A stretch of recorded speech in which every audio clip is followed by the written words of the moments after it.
And to that piece of lieutenant that's always on his podcast, bash us, him.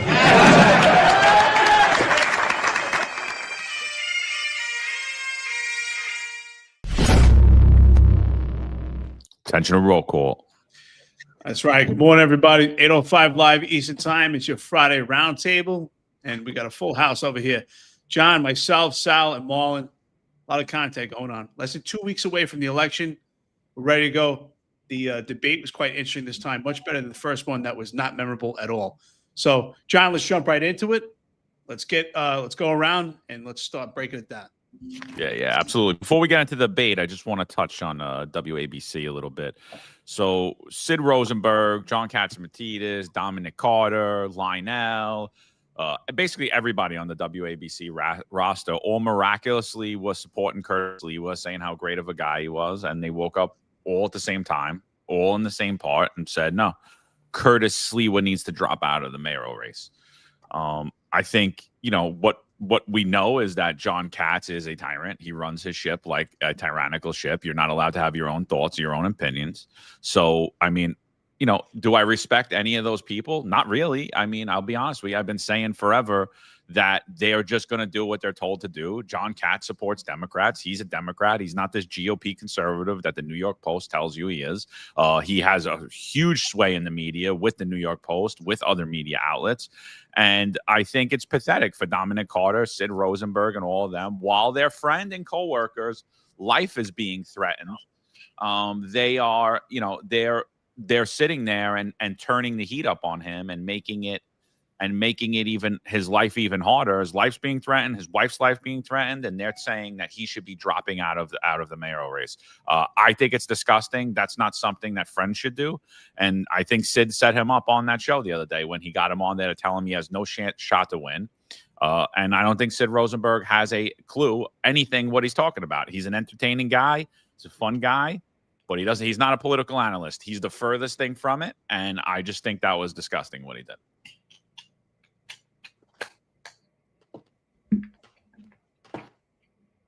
Eric, you're muted. I thought you were taking a stab at it, Sal. But listen, bottom line is obviously they're not friends because that's not how friends treat each other. But to me, it appeared to be a coordinated and orchestrated attack on Curtis. There's no doubt about it that was planned. That wasn't something that was just off the cuff. But I think it backfired. I think with that, Curtis is getting far more support. With so much opposition and so much oppression towards Curtis Sliwa, because it's obvious they're trying to push Cuomo as a savior. It's amazing how Eric Adams was a savior.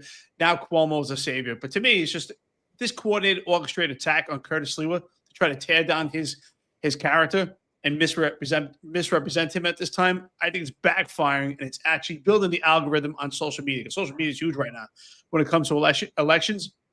And I think Curtis Sliwa is getting a lot of steam. And as we spoke the other day, I said, other than Polymarket and these fake polls, what's the measure of, or so, at this point, how can we determine which politician is doing well? And we see it. We hear the noise. We hear the thunder. We see the boots on the ground, and people are screaming Curtis's name. And to me, right now, no matter what happens on that debate stage, he won. And I think Curtis Sliwa is going to come out on top. I'm pretty confident of it right now. Sal, what are your thoughts? Yeah, listen, WABC is run like a tight ship. Obviously, John Katz, who also ran for mayor and then ended up funding his opponent's campaign, Bill de Blasio. He funded Andrew Cuomo. He funded Bill Clinton. He's funded everyone who's an enemy of the people, essentially. Kathy Hochul, Eric Adams, Cuomo. So I expected this because when the going gets tough, he's going to double down with his buddies. Because remember, he's a real estate guy. And, he went to the White House with Bill Ackman. And then the next day, you see Bill Ackman's acolytes and WABC go out and basically say, Curtis, he has to step out. He's this, he's that, he's everything. And people forget that Andrew Cuomo, with all his problems on top of it, had a Chinese spy in his administration that got indicted. And that person also worked for the governor recently. So, there's a litany of problems with these people, but John Katz is the problem. So to see Sid do that. Look, I understand what they're doing. It's how they're going about it. But the how they're going about it comes from the top. So I know these people. I don't, I can't say much about the people themselves because I know what's going on. So, but if you do work over there, you know who you're working for. And John Katz has been like, like a malignant tumor on New York City politics for decades now, and it's shown its ugly rear head. Its rear head again now in this mayor's race. So it was disgusting, and I think Curtis is right not to walk up in those studios again because it is John Katz, who he was directly across doing a show when he needs him in the morning when Sid or whoever it is isn't there, is the one pulling the strings and all of that. It is disgusting, and it's not going to change anything because people are flocking to Curtis. Win, lose, or draw, just know that all the momentum and all that emotion is behind Curtis now at the very end when you need it. Yeah, I mean, listen, I just think it's disgusting. People listening to radio thinking that they have free, fair, unbiased media, and it's not. And it's the same thing in the pandemic. There's one thing. It's one thing if you go along to get along. It's another thing when you try to buy into it and own it like it's something. And that's what Sid Rosenberg did. So I think it's disgusting. Your boss told you that you're going to endorse Cuomo, and now it's Sid and Cuomo in the morning. Okay, whatever. You went along with it. You're not really a man. I feel bad for you. You don't really have your own voice, and that radio station is failing. That is the end of that at WABC. Look at all their posts. Just go out there and you see the buzz, what people feel about WABC. Every post they put out, all it is Curtis Lewa for mayor, Sid's a sellout, and rightfully so. Rightfully so. So I don't feel bad about anything I said. I don't care. Does it matter to me? John Catsimatidis doesn't employ me. I'm never looking to work for him. I don't think any of you guys are. So screw all of them. I don't care. I'm going to give my exact opinion about how I feel about it because I think that it's absolutely disgusting. It's not something I would ever do to my friends. If my friend's life was being threatened, I would go on the air and say how disgusting it is instead of ignoring him, instead of pretending like his life doesn't matter and the threats against his life doesn't matter, and actually turning the temperature up in this country. Because right now, what's happening in the New York City mayor race is like Stalin's Russia. We have the Republican mayoral candidate, the far best candidate out of all of the candidates. And we're going to go through and explain to you exactly why Zohran Mamdani and Andrew Cuomo are not different whatsoever in any shape or form, right? Everything is always, well, it could be worse with Zohran Mamdani. But we know what we're getting with Andrew Cuomo. Yeah, you're getting Zohran Mamdani's daddy. That's what you're getting with him. So, we're going to go through all that. But the bottom line is this. There is heavy election interference being run by billionaires. There's $1 billion campaign right now to smear Curtis Lewa. You're going to see hit piece after hit piece in Fox, in Newsmax, in everything, in the New York Post, all coming out on Curtis Lewa. And who's going to be dropping that? I wonder who it is. WABC 77, right? The good friends of Curtis Lewa. And honestly, they're nothing without him because he in my opinion, he was the only guy I ever listened to on that, So it is like, he's not on there. I'm never listening. And I listened to Giuliani and I listened to Lydia when she was on. But I don't listen to any of those people. I think I want to hear Governor David Paterson. I remember that guy. That guy's not a moderate. That guy's not a friend to the police. Mr. Tier 3. Yeah. Well, listen, the bottom line is this. As far as I'm concerned, this is still America. This is still a free market voting zone. And at this point, I think there's so much voter fatigue because people are tired. They're tired of this being driven and pushed down their throats that Cuomo's a savior and Eric Adams is a savior. And people starting to realize, wait a minute, they've pushed this down our throats so much and they're starting to see through the bullshit. And I know, Sal, you love to say low information voters, but yeah. I think they've driven this so much that the low information voters, and I don't necessarily mean that all people are stupid, but people that are not paying attention are starting to pay attention because wait a minute, why are they pushing this so hard? Why are they trying to suppress Curtis Lewa so much? Why is the Republican Party pretty much invisible in this? What's going on with these special interest groups? So people start to pay attention. Wait a minute, what happened to this whole free market zone? And then people are saying, wait, maybe we have to pay attention because there's so much voter fatigue that's going on in New York City. People are just exhausted by hearing the bullshit from Eric Adams. They're tired of the failures of former Governor Andrew Cuomo. And Mamdani is, and I think Curtis Lee would put it great. When he said he's his apprentice, that's absolutely right. That's why I gave the analogy. I said, if someone was a commercial driver's license and they're driving a tractor trailer and they took out 3 people, do we want that person behind the wheel? And Mamdani hasn't been behind the wheel at all. The only one that has done everything is Curtis Lewa. The only one that actually knows where the New York City subway is Curtis Lewa. These other two, the only place they can find is the Hamptons. I don't even think they spend any time in New York City. So Curtis Lewa is the man for the job. We know it. As far as I'm concerned, I don't even care at this point. Win or lose, Curtis Lewa won. Because I asked the question, do debates matter? And they do. Because when Curtis Lewa hit that stage, we knew no script, no bullshit, no rehearsed lines. That was the only man that was the New York City adult in the room, and he's the only one that cares.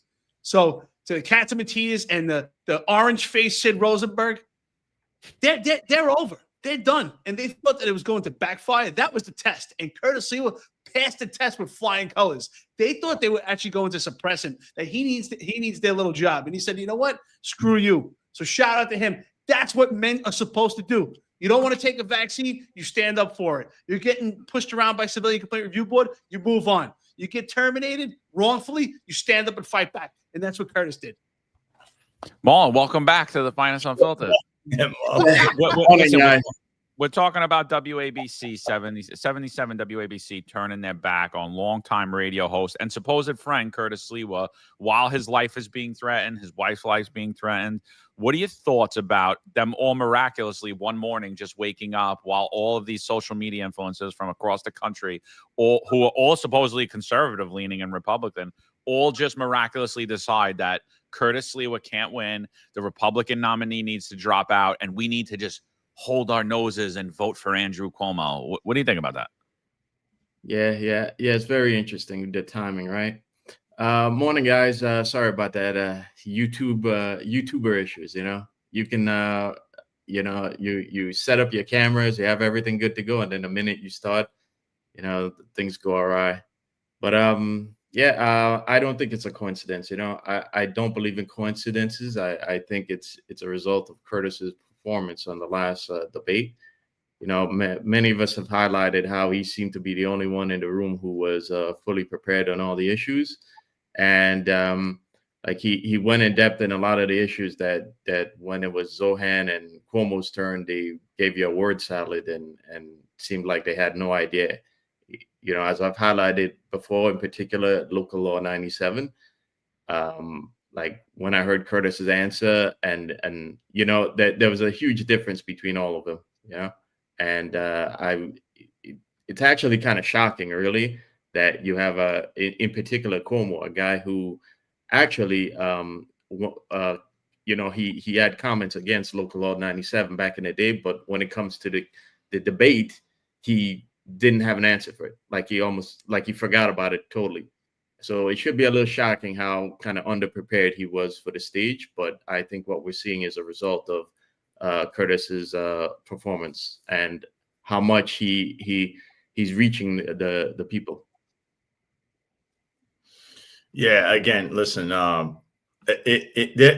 Curtis has threats to his life right now, and it's some of the rhetoric. And it's funny how they all had a problem, WABC, with the rhetoric and stuff when they're in a presidential election. But now that it's someone that they know that they've ramped up this rhetoric against them, they don't have a problem with it. That's a little disturbing. But again, the host there can only do so much because of who's the boss. I say people, if you don't like what you're hearing, you don't need to listen to WABC. John Katz owns Gristedes supermarkets. Don't shop there. Not like there's really good stuff there anyway. I mean, it hasn't been the same in years there, but that's how you hurt these people.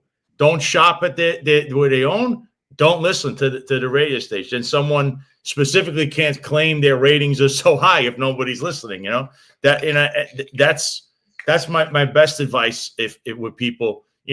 You let things be known with your pocket. That's where things hurt, if you don't do things with your pocket. But the stuff that I'm seeing is clearly, how can I say this? It's as coordinated as I've ever seen, with things, the way they're acting, especially with Curtis and this election. It's all at the same time. And it's the same thing we would see with DC Drano. You know, me and John always point that out. DC Drano says something and then somebody else. And it's like 10 of them, 10 people in this MAGA world say something, and it's all at the same time. And you're seeing the same thing with this election. And I don't know how this election, a mayor's race, has become a national topic. It's literally, there's people in like Denver, Colorado talking about it. And you're like, but they don't even visit New York City. Why does this matter? It matters because they've infected your homes in mainstream media talking about this mayor's race. And that if somebody wins, you know, I understand the fears of Mamdani, and I don't understand the fear based on race or religion. I understand the base of he is a novice politician, and that's what's scary.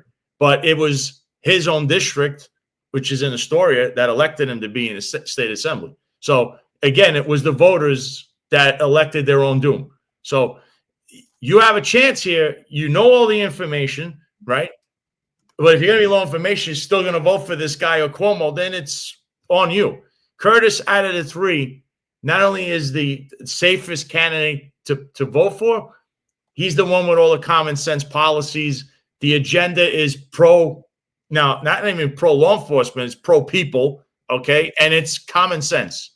It's right in front of you. All you have to do is read. But I think people have a hard time even doing that, a lot of these low information people. So, you know, by November 4th, we'll know if New York City saves itself or makes things even worse. That is the bottom line. Yeah, absolutely. So let's get into it a little bit. So this happens the other day, New York City, Canal Street. Everybody knows. I mean, all of us know since we're kids, right? Canal Street, you go there, what's there? People lined up selling fake goods, right? Some reason, federal government ICE decides they're going to go out and they're going to do quality of life enforcement. Now, one, I'm going to say this is a failure on the NYPD, because how many videos have we seen from Kaz Daughtry and John Shell and all these losers sitting there like touting themselves about how they cleaned up Canal Street?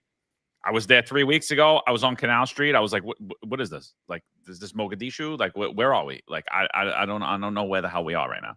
Like, where is all? It actually looked worse than it ever did, even when I was a kid. Like, and I'm like, and that's saying something, because the 80s, 90s in New York City were, you know, New York City was not as nice looking as it is today. So a failure on the NYPD for not cleaning it up, or not having a post there, or not being able to do something. And that could be done at a precinct level or a borough level. No reason that the deputy commissioner of operations or the deputy mayor of public safety should have to get involved. So we see that, you know, the NYPD appears to be inept at handling these minor quality of life offenses. Now, there's a lot of factors involved in that, and it's a lot of the laws, and there's a lot of, you know, the district attorneys and a lot of other things, and the shortage of manpower. So there's a lot of factors as to why that is. So it's not solely on the NYPD, but it still falls at the feet of the NYPD. So we send ICE over there to conduct a sweep. NYPD was not notified, but apparently someone in the federal government notified a bunch of protesters because they were ready and waiting for ICE. So you got to wonder who that was. And, you know, I don't think it's some like snitch left-wing guy that's in ICE that tipped them off. I think that was somebody high level in the federal government that wanted to cause an uproar and wanted to make a media buzz and media attention. So all of a sudden, these ICE agents, they run out. There's a ton of protesters there with video cameras, and these ICE agents are left to fend for themselves. Now, do I think they need to be there? No, I don't think they need to be there. I think this is something that the NYPD should be doing. However, they're a federal law enforcement agency. They're going in there. They're doing their duty. They're doing what they're paid and trained to do. They're not breaking any laws. They're enforcing law that the NYPD has failed to, that Kaz Daughtry has failed to. So they go out, they make several arrests. I think they arrested 7 people. Guys had bad warrants, turned out to be illegals, right? Shocker, shocker there, right? And they now have to get escorted through the streets of Manhattan. They have a Bearcat. NYPD's nowhere to be found. Then 26 Fed Plaza gets surrounded. And then only after that, Then a level 1 mobilization is called. I think a level 1 and a level 3 mobilization, where the NYPD then deployed cops to try to restore order at 26 Fed Plaza. 26 Fed Plaza is located around the block from One Police Plaza, where you have upwards of 3,000 officers each day staffed. So it's, to me, I'm like, the whole thing, I'm watching it, and it's honestly disgusting. Here's the video, and then let's get your thoughts, Eric.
What do you think, Eric? Oh, lovely, right? Kaz Dorsey did a great job, I think, yesterday. Oh, I think Kaz is definitely the deputy mayor for public safety. He's not busy making content. He's busy protecting the city. Well, first of all, I think Johnny made some great points. I think everybody here made some fantastic points. And going back to what you said, Sal, earlier, and I think kind of weaves into this. And Sal, you had said the entire country is now focused on this mayoral election. And I agree with you. I agree with you because I traveled throughout the entire country by RV. I'm traveling right now. I'm overseas. And I can tell you this, everyone is paying attention. Everyone knows Eric Adams is the mayor of New York City because they see such a failure. And everyone's saying to themselves, is this coming to a city near me? Especially if you're in a blue city in the U.S. right now. At this point, it's like, wow, is this coming to me? And now they see the breakdown in this supposed free voting market and this push for Andrew Cuomo to save the city from Zohran Mamdani. And Zohran Mamdani has gotten so much name recognition throughout the entire country that he's almost like the boogeyman. So everyone's afraid at this point if it's coming to their city. And that's why it's such a pinnacle moment. We have so many eyes on this election. So that's why I think for former Governor Andrew Cuomo, win or lose, he wins name recognition for himself. And this is redemption time. Win or lose, the entire country's paying attention. So this is an opportunity for him to get the higher office. Now, when we look over, we see what's happening here with ICE in New York City. I believe this is complete political stage theater. There's no doubt in my mind exactly what John said. There's no coincidence. And it doesn't happen to be convenient that there's a protest there. I think it's political stage theater to show the breakdown between the federal government and what's going on in a democratic blue city where Zohran Mamdani is given the illusion that he's the mayor right now, even though it's Eric Adams, and the failures that are expected to make a push for Andrew Cuomo at this point. As far as Kaz Daughtry and the entire administration, that shows a failure by the NYPD, that they're not prepared, and they should be prepared for planned events, and they have to be prepared for sudden events that aren't planned. This is another indication that the city's out of control, and this administration has no grips on it. Now, should ICE be there doing these type of investigations? Absolutely not. If they want to work with intel and coordinate with the NYPD, I agree. Right? Part of the mission of ICE is to protect the country from security threats. Now, I think the argument would be made there by the federal government that trademark counterfeiting, which most of those goods are in Chinatown, have some ties to terrorism. So I think that's where the correlation would be, that we're not getting support and there's potential terrorist threats in New York City. So that's where the breakdown is at this point, especially at the point at Zohran Mamdani. But should they be there doing long-term and police investigations? Absolutely not. It should be the NYPD. The NYPD has to be the top of the hierarchy. So it's interesting that we hear from the left, potentially if Zohran Mamdani wins, the NYPD will be the bottom of the pecking order when it comes to policing and public safety. And now the right is doing the same thing. So I find it quite interesting. Marlon, what do you got, brother? What are you thinking? Well, you know, I don't believe in coincidences. I said this before. I think we're in a age of like massive political theater, you know? And I think we've been in that age arguably since like 2016, 2017, and it has never stopped. And I'm just, when I look at that, I have to ask the question: is that really needed? Do we really need all that theatrics to pick up illegals over there? I and also maybe it's me. I didn't see maybe I didn't see all the videos, but the people that that ICE picked up didn't seem to me like they necessitated that all that force. I think what we're seeing here is more theatrics meant to cause distraction, and also meant to cause more infighting between the right and the left in this country. And I just don't think a, a a response to that degree is warranted. Considering they know that New York City, like a lot of places like Chicago and Portland, are like the viper's nest for left wing radicalism. And when you show up like that on a busy street, you're going to attract a lot of people. I mean, never mind the fact that it doesn't make sense that all of a sudden we have such a massive impromptu protest, which doesn't make sense at all. But when you do a show of force to that degree, you're going to cause a lot of attention and a lot of disruption. And I just have to ask, is that really necessary? And oh, by the way, that also happened on the same day as the debate. So that's also very curious. Well, Joel Ramirez in the chat says this. I didn't know this part of that. He said, John, this is so political that I even heard they instructed the police to stand down and wait at Federal Plaza. This image was intended to portray the feds in a negative light. If anybody in the NYPD from the top gave that order, that is a disgrace. And this is what Eric means when he says that politics has infected policing. That would be it. I think being there all the time in that area, that is usually the 5th precinct's job. I think they even have one of those peddler units. The issue is, as Curtis was saying at the debate, when you arrest someone for counterfeit, possession of counterfeit items and all of that, they let him right back out. So they go right back to the same corner. It's like a revolving door because of Cuomo's bail reform. So these are the issues at hand. So I don't think, though, that ICE showing up, that is probably not, like, the scene doesn't look good. It's a huge show of force for a couple of people. And really, that's a job for the NYPD. And the other problem is, of course, the NYPD is not allowed to coordinate with ICE. So even if the guy is, wanted by the feds, they don't call the feds and say, we have one of yours. They let them right back out. So these seem to be the issues. But again, this is a NYPD issue. I mean, I've seen Kaz Dawdry and his videos of valor confiscating things as the guys come right back out of precinct and show up again. So again, I don't know what this show of force was, but the part of the people attacking them, that's not right. I mean, if you want to scream and yell on the street like a bunch of buffoons over this, so be it. I mean, you guys in New York City, you're sitting on Canal Street watching all these hand-to-hand transactions with these pocketbooks, and you've been complaining for years. And then when they try to do something about it, then you complain the other way. I mean, you're damned if you do, you're damned if you don't. But if you put your hands on an ICE agent, you should be treated the same way as if you put your hands on a police officer. And not having the NYPD there as a barrier, that's disgraceful. If somebody called that in and said, do not help out the feds with that person needs to be, launched from the job.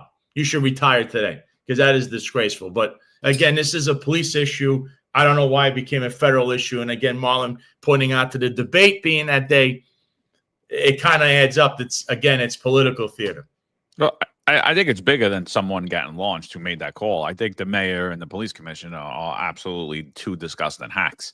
Mm-hmm. And I think everyone knew exactly what was happening that day. So I think it leads more to that maybe if anybody should step down, it should be the police commissioner and her little chief of department that she got there. What's his name? Petrie? Yeah, that guy. Yeah. Because everybody knew what was happening that day. Chief of patrol, everybody knew exactly what was happening. And what you saw there is you saw New Yorkers who wanted to go to and from work. You saw New Yorkers who wanted to get through traffic. God forbid an emergency vehicle needed to get through. They couldn't get through. And where's the police department? Where's the tax dollars? Why aren't they there? And oh yeah, the law. We can't cooperate with ICE. Oh, time out. You're not cooperating with ICE. ICE is doing their job. You're restoring order in New York City. Your ultimate job is to preserve life. You're not preserving life if you're letting people block the street, attack ICE agents. You're not preserving life if you're letting people walk to and from businesses or to their job or their homes. You're just letting chaos ensue on the streets of New York. You're actually failing at your very job. That was totally staged. It was staged in coordination with the mayor's office, with the police commissioner's office, with the chief of department's office, with the chief of patrol's office, with that patrol precinct's CO. Totally staged. Everybody was there. It's absolutely disgusting. All to get that. And then it's for debate night. So let's get to debate night. And I knew it. I called somebody that day. I said, they're going to ask about this at the debate. And sure enough, boom, first question. I was like, this is coming up at the debate. So first question that comes up about that. Let's hear what Zohran Mamdani has to say about ICE. ICE is a reckless entity that cares little for the law and even less for the people that they're supposed to serve. What we need to be doing here in our city is to end the chapter of collaboration between City Hall and the federal government, which we've seen under Mayor Adams. What we need to do is actually pass the street vending reform bills that have been in the city council, some of which that this mayor has actually overridden. That's an example of how we can both protect street vendors, ensure quality of life, and leave no stone unturned in delivering for the people of the city, as opposed to working with a president who is looking to declare war on those same people. Eric, what do you think about Zohran Mamdani? Well, this to me, and when we saw the debate, we did the watch party. It signifies and it validates even further that this was all political theater. We see political theater by the left, which is pushed by Zohran Mamdani, and we see political theater pushed by the right. There's no doubt in my mind that was political theater, that ICE happened to be there on a specific day creating chaos at this point. It wasn't creating chaos? It sure was. To give the illusion that New York City can't take care of themselves and can't handle themselves at this point. So we see pushback on the left. We see push on the right. And unfortunately, John, you're right. It's a complete failure on this leadership, this administration. Shame on the leadership of the NYPD, especially the police commissioner, and now the inception of the interim chief of department, Mike LaPetri. This is just a complete disaster. The NYPD is supposed to have control, maintain order. We know anytime there's a protest, whether it's pro-Palestinian, Occupy Wall Street, George Floyd, any form of protest, that the police department is there in large numbers and actually directing that protest, or at least try to bring it some type of order. This is a complete failure right now, but it's all political theater. We're watching it right in front of our eyes. We're watching both sides play games, and I think we've all had enough of it at this point. We've all had enough. At this point, the lines are completely blurred in New York City, but Zohran Mamdani is just an absolute failure. Absolute failure. But who is Zohran Mamdani? He's Eric Adams. He's Andrew Cuomo. They're all the same person. If you looked at a one-way mirror, it's all three of them are the same face. They actually, so this is a shame what we're seeing, but unfortunately for them, we're too smart to fall for it. We're not falling for it at this point. Listen, ICE is an important entity. It's a federal partner. Their job is to protect this country from security threats. But do we need them actually removing, fake bags from Chinatown?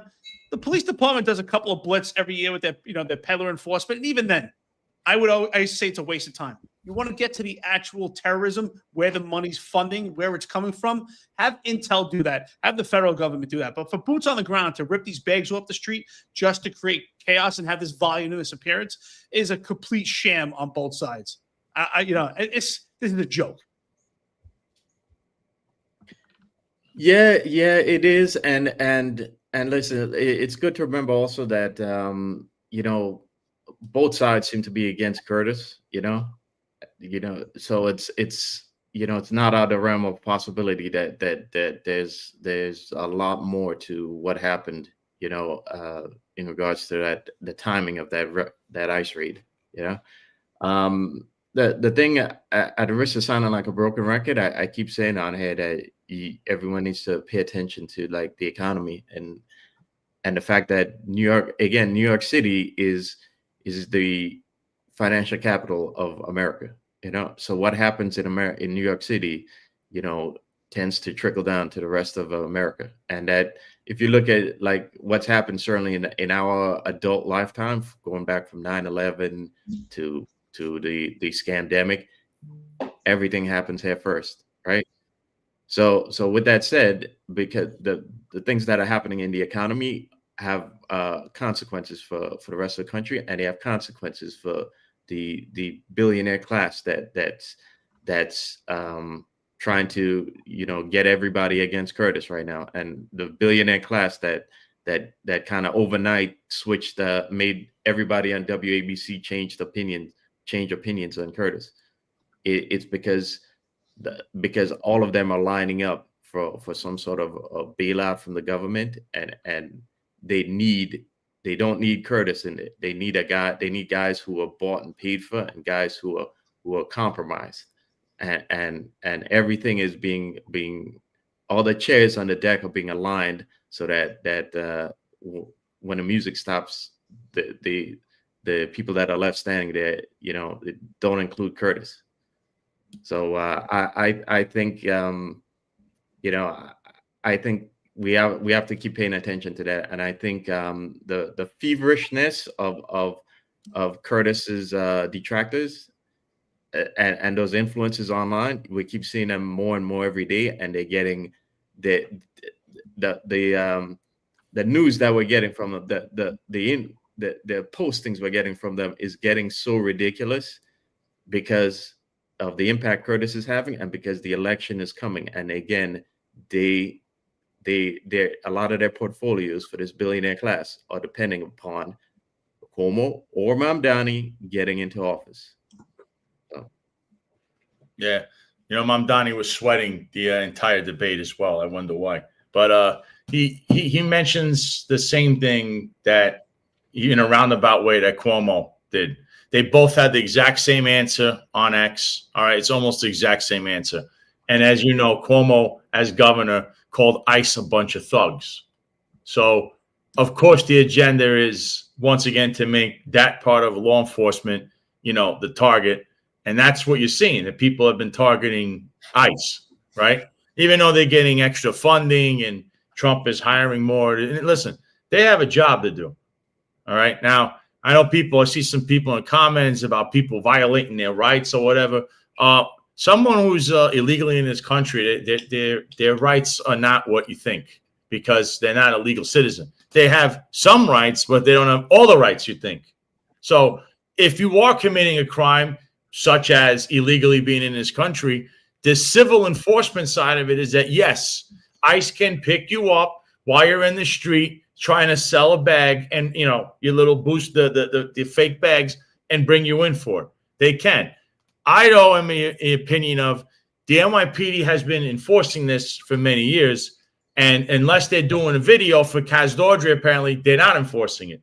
But why aren't they enforcing it? It's because, again, the bail reform laws that Mr. Cuomo put in keeps it a revolving door for anyone who does that. They'll be right back out doing the same thing. You could probably arrest the same guy 5 times in the same day for the same offense. What are you doing? You're just adding all this paperwork to the court system, which, again, the taxpayer is responsible for. So the taxpayer should be looking at this. Well, who am I electing the city council and the state assembly, like Zohran Mamdani, an empty suit, that doesn't, we want this law changed, right? We want this proposition on the ballot, which the mayor could do, which Eric Adams didn't do in 4 years. He didn't put anything on the ballot other than things that make him look good. That's where you need to look. Curtis is a change in that because he's for the people. Those other 2 people are not. They're for the billionaire class.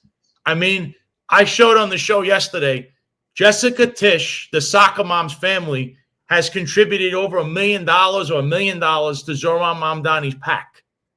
It's no wonder Mamdani wants her to be the police commissioner out of nowhere, right? So this is what's going on. It's in your face. But again, you guys out there, the voter, you're going to decide. Do you agree with what your eyes are seeing, or do you buy the hype of someone who's paid to try to influence your decision making, even though your eyes do not mistake you? That's what November 4th will be about. Even early voting starts in less than 24 hours. So, New York City, the choice is yours. No, yeah, it's it makes me laugh, dude. Like that whole thing that happened in Chicago where the chief came over and told the cops to stand down. He was like, yeah, stand down, right? And so now that went national, right? Everybody was going crazy about that, right? Oh, this is terrible. That chief should be fired. Why didn't you hear that in the NYPD? Oh, that's right. They encrypted your radios. You can't hear any of that. Oh, I forgot about that. You don't think the same thing happened? You don't think that the same thing happened? Where are all you right-wing, I back the blue, I always back the blue, I always back the blue? Where are you now? How come you're not backing the blue? How come you're not saying, why wasn't the NYPD responding to that? What was Eric Adams doing? What was Jessica Tisch doing? What was everyone in the precinct that day doing? What were they doing? But the 5th precinct wasn't working that day? How about the 7th? Nobody was working? The 1st? Nobody? Nobody in One Police Plaza that day? Nobody? What happened? What were the radio transmissions? Nobody wants to know. Post doesn't want to know. Fox doesn't want to know. Newsmax doesn't want to know. Nobody wants to know. Let's keep talking about Chicago. The same shit just happened on the streets of New York City. Nobody cares. Nobody's looking into it. And we're all being played like a bunch of morons. And, and I sat up there and I listened to, we listened to Zohran Mamdani say that, right? ICE is a reckless entity.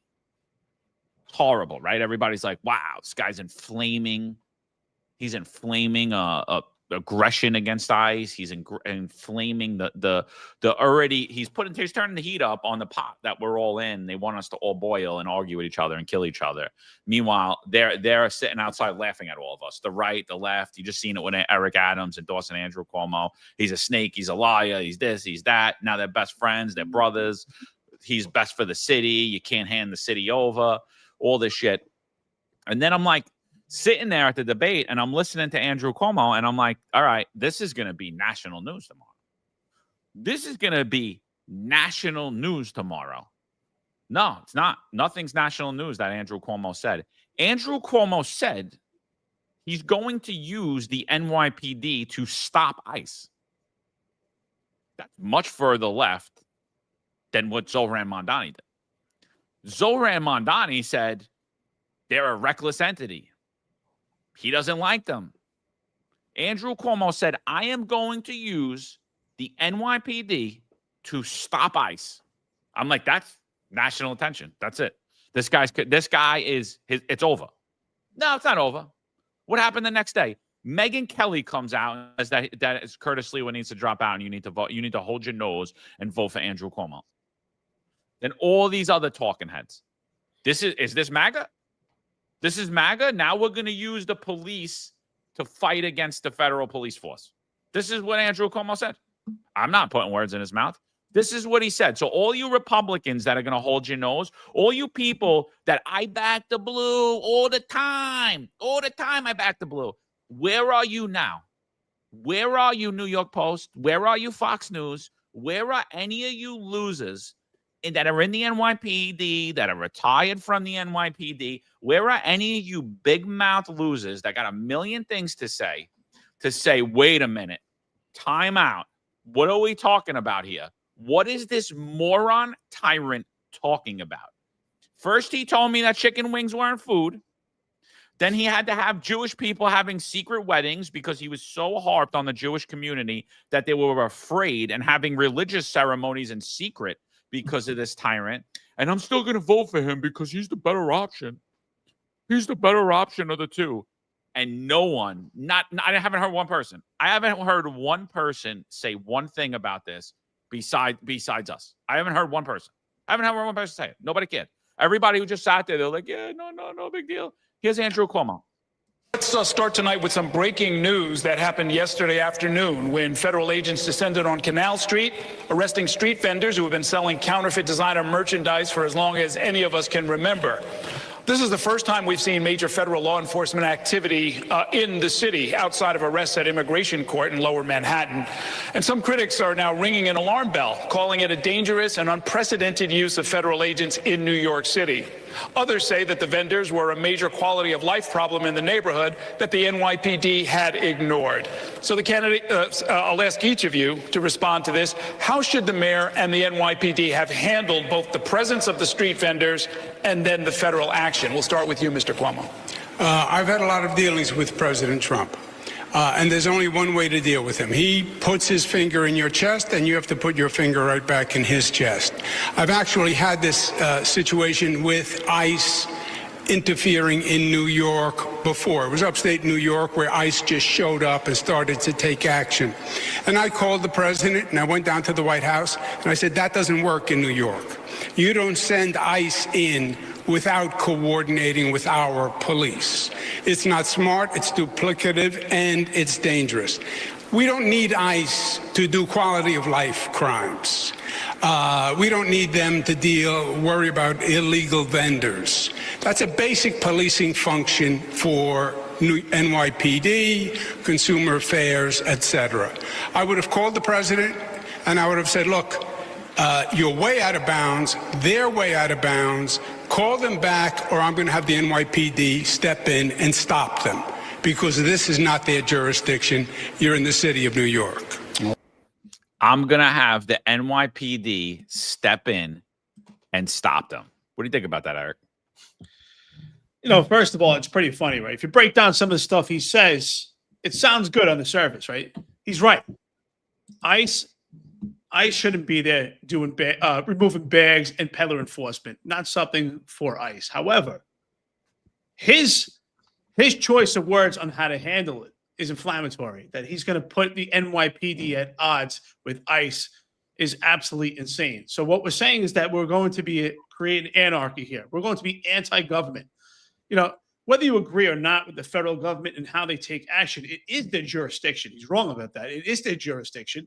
Because anything that is a potential threat or security measure to this country is a mission for ICE. That was what Immigration Customs Enforcement is supposed to do.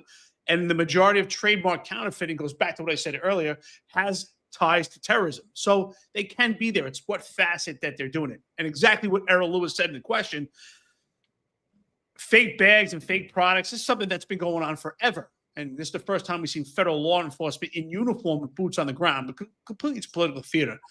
But his way of handling, right? We always hear about de-escalation and diffusing situations from the left. And what's so interesting about that is we heard that from Andrew Cuomo at the height of the George Floyd riots, talking about de-escalating things, diffusing things, defunding the police, having a different approach. But yet his rhetoric is about completely inflammatory. And we're talking about putting the NYPD at odds with ICE. And what's a shame about that is the weak leadership of the NYPD, especially the jellyfish, who's now the chief of the department. And your jellyfish, his name is Michael Petrie. How do you know he's a jellyfish? Because the entire time through this corrupt, weak administration where Triple Fatneck was embarrassing himself on social media and Kaz Daughtry's been creating content, Michael Petrie hasn't said a word, and Jumaane Williams took his foot and shoved it down his throat at a city council hearing, and Michael Petrie just took it. So, yes, he's a jellyfish, and that jellyfish is going to have the police department fight with ICE. That's exactly what they'll do. Andrew Cuomo, if he's the mayor and he wants ICE taken down, he wants the NYPD to gear up and have ESU go out there with SWAT gear and take down ICE, they sure as hell will do it. Because that jellyfish is going to, oh, well, this is what the mayor wants, right? Because they work at the hands of the mayor. Not having the balls say, wait a minute, you already forced the vaccine down our throats. You already killed our family members in nursing homes. You already destroyed the city with bail reform. You already created 58, made my cops more vulnerable. You already destroyed this entire city with legislation, and your ideas led to removal of qualified immunity that we're not going to do it. They will do it.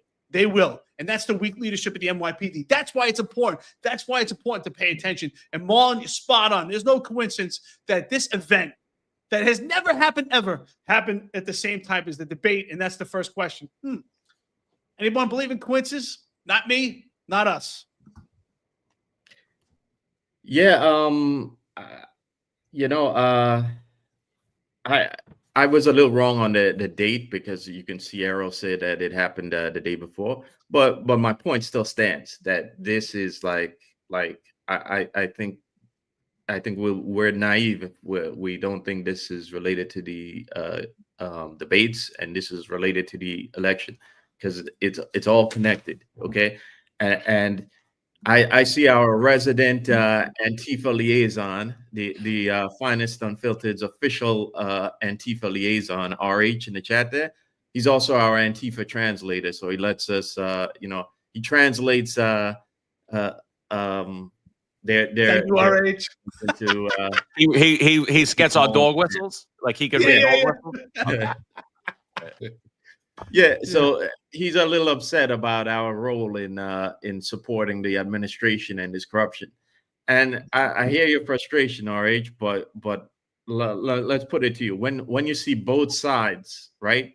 When you see both sides not helping the situation for the regular Joe on the street, who's in that situation, the regular Joe just trying to get to work or just trying to go home, but that day he didn't make it on time. Okay, so when you see both sides not helping the situation, it's not, we didn't support corruption. Okay, we picked what seemed like the best choice among the two that we have. Okay, and as it appears, it doesn't matter because both sides seem to be, if not outright corruption, it's most certainly ineffective and incompetence on their part. Okay, and again, what you saw in that little video is Andrew Cuomo appealing to the far left wing of the Democrat Party. Okay, because we said before, the far left wing of the Democrat Party is all the Democrats have. They no longer have any sort of policy. And if they tell you that policy and you were to really dig into it, you'd realize that a lot of the problems in cities, and in inner city communities are because of Democrat policy. And so at this point, they have no policy. And the only thing they have left to motivate the base is anger and creating straw men and creating some sort of artificial social cause. And what you're seeing Cuomo do here is riling up that base because they want them in the streets protesting, okay? And they want them creating more infighting between us, okay? Because that's going to motivate the young ones to go to the booths, to even vote for Mamdani, even thinking that Mamdani is one of them who's upset with the way things are, when we know he's a millionaire and he's a corporatist, just like Cuomo and just like Eric Adams. Okay. Mm-hmm. And again, I pointed out his policies blatantly state that. Okay. So the point I'm trying to make here is that both sides are making some terrible decisions right now. And it's if it's not outright corruption, it's most definitely incompetence and just policies that are creating more infighting between us and making life miserable for the regular Joe who just wants to go about his daily living. I think if you're a cop today, you've become a political pawn. They use the NYPD, ICE, everything is all political. It's unfortunate. It's what, when I first started, it wasn't this bad, but I saw it slowly really get infected in the police department. It was at a high level and it's continued. What Cuomo said isn't far off from what Mamdani would do. Obviously, Mamdani's a novice. He probably doesn't even know what to do, but now Cuomo just gave me the idea. Had the NYPD put their hands on ICE agents. So interfering with a federal operation, that's what you're trying to say. And all they're really doing here is pitting two law enforcement agencies against each other. This might happen out in the Midwest sometimes, one jurisdiction's upset that the other one's in their zone and who's making what arrest. And you might see, an argument on the side of a road. Here it is where you're trying to have what? You're trying to say that NYPD is going to arrest an ICE agent because they're conducting their official business. I never thought I would see that or hear that ever, but now it's become the norm. I mean, somebody in here said it's become the norm now for people to put their hands on federal agents. You didn't even think about that about 5 years ago. You knew you go to jail for a long time, but they're normalizing all of this because if they don't like you, they want to take you out. So it is a far left progressive idea. It's, you know where this is coming from. But we've been telling you all along that it's a three-car Mamdani. Eric Adams, Andrew Cuomo, Zohran Mamdani. It's the same thing. They utter the same thing in one way or the other. It's the same agenda. But some of you still, I'm going to be a sheep. Oh, no. Terrorism's coming. If this guy gets elected, what happens in a foreign nation matters more than what happens to the day-to-day operations in New York City. So I need to vote for this guy. This guy is a jihadi. I've heard the craziest things. And the only guy that makes sense, that backs the police department, that's out there all night long in the subways, can't even get one union endorsement. That's what you're looking at. You are all in New York City. If this is the way it is, not all, the low information group, you guys are going to be your own demise. And unfortunately, that model is spreading because John's right. Chicago, all these different cities are doing the same thing. When it used to be, I'm not saying just back to blue and everything blindly, but if the feds are conducting an operation, you just know they're in the area and you always have a cop or two laying around in case things get crazy. Because again, the police are the barrier, you know, between the people and chaos.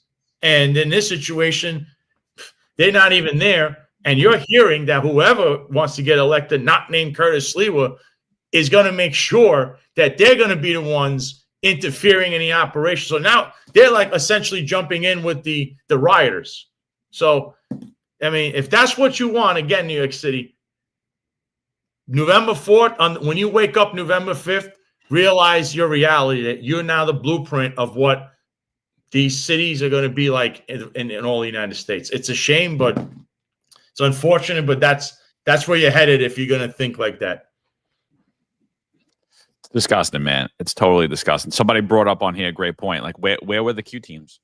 Where are the quality of life teams? Guess they're not working out too great, right? Deuces says, where's the peddler unit? Why are they out there every day? I don't know. They just miraculously weren't there, you know?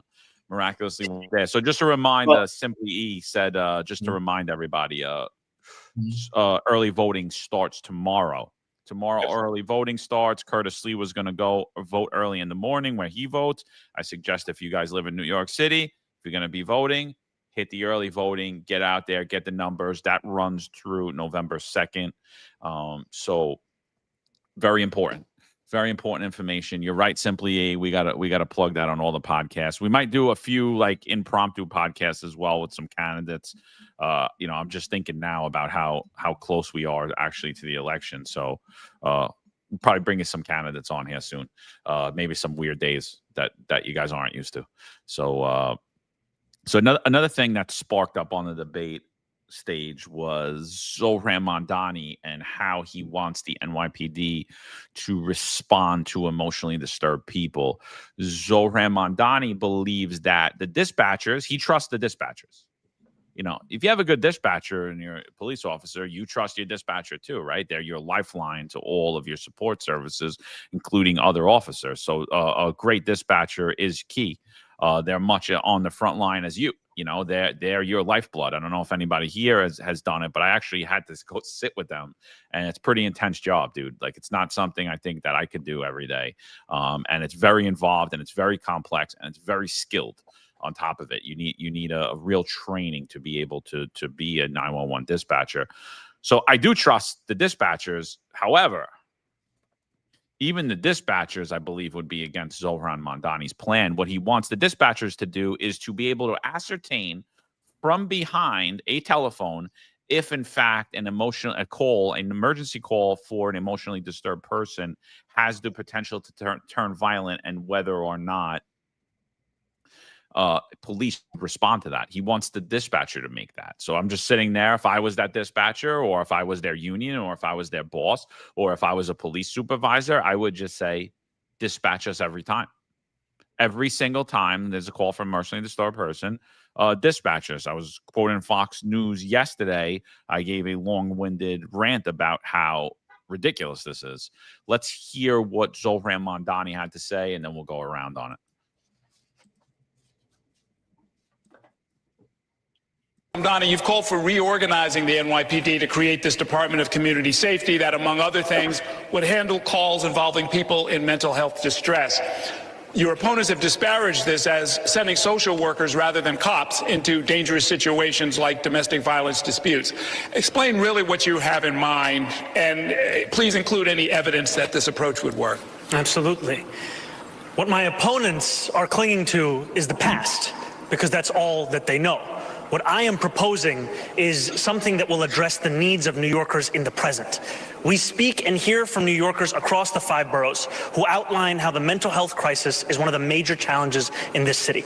And yet what we have in our city is asking those same police officers who are being asked to respond to shootings, respond to murders, to also respond to these calls. I trust the dispatchers who would be receiving these calls to make the determination as to whether there was any indication of violence. If there is no indication of a threat of violence, then we would set the mental health experts and providers to respond to those same incidents. The reason I believe in the efficacy of this approach is because of the fact that it has been delivered elsewhere in the country. So no matter how often you hear those on this stage tell you that something cannot be done, know that there are others in this same country who have seen it, and it is time for that same policy to come to New York City.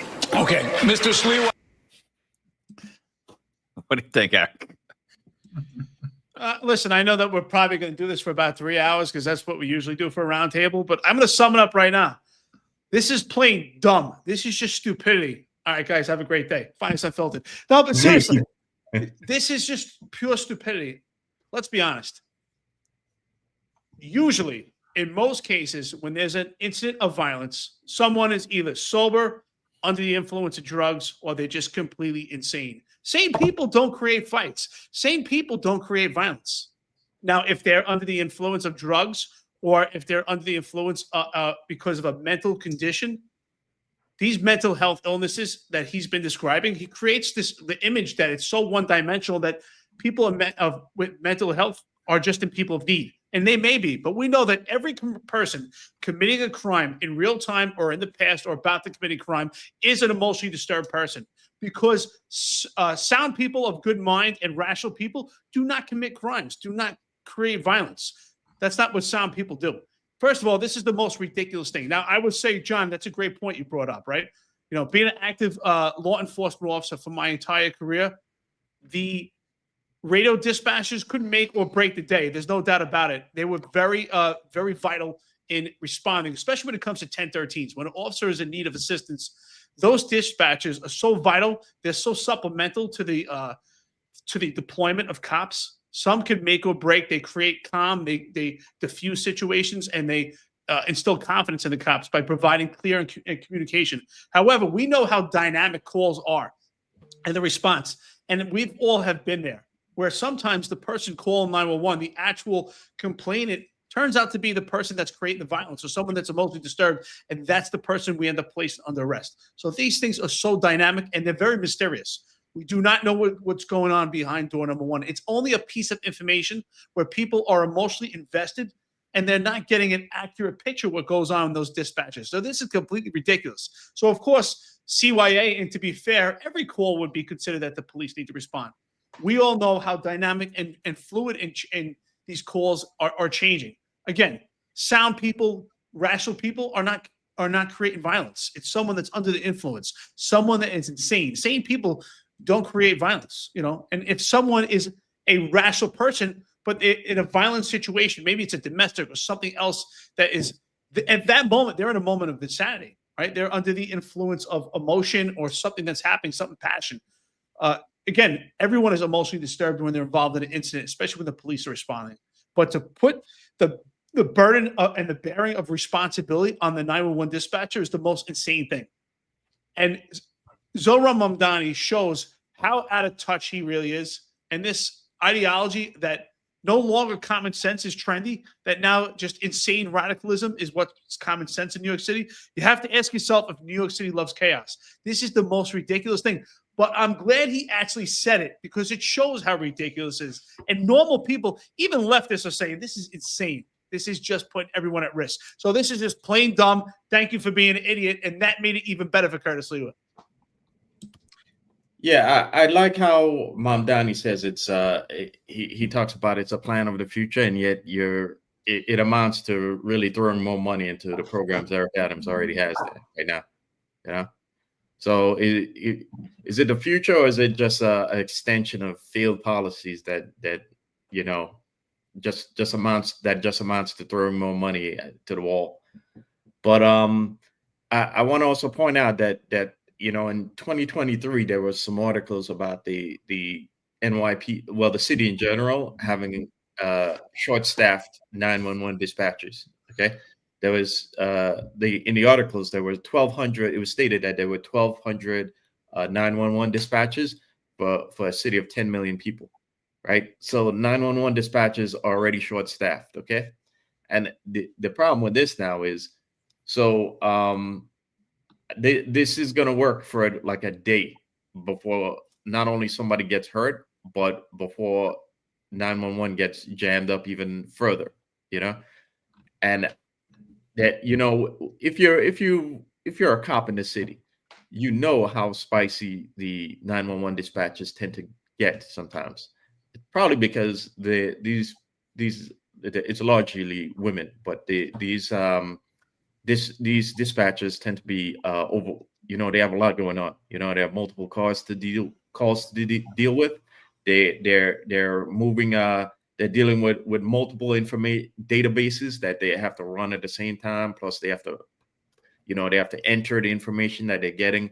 So there's a lot going on here. Okay, but the idea that in all of this, those dispatchers are going to be able to are going to have the time to have these conversations that will be able to ascertain that 911, that you don't need a cop on the scene, is kind of crazy.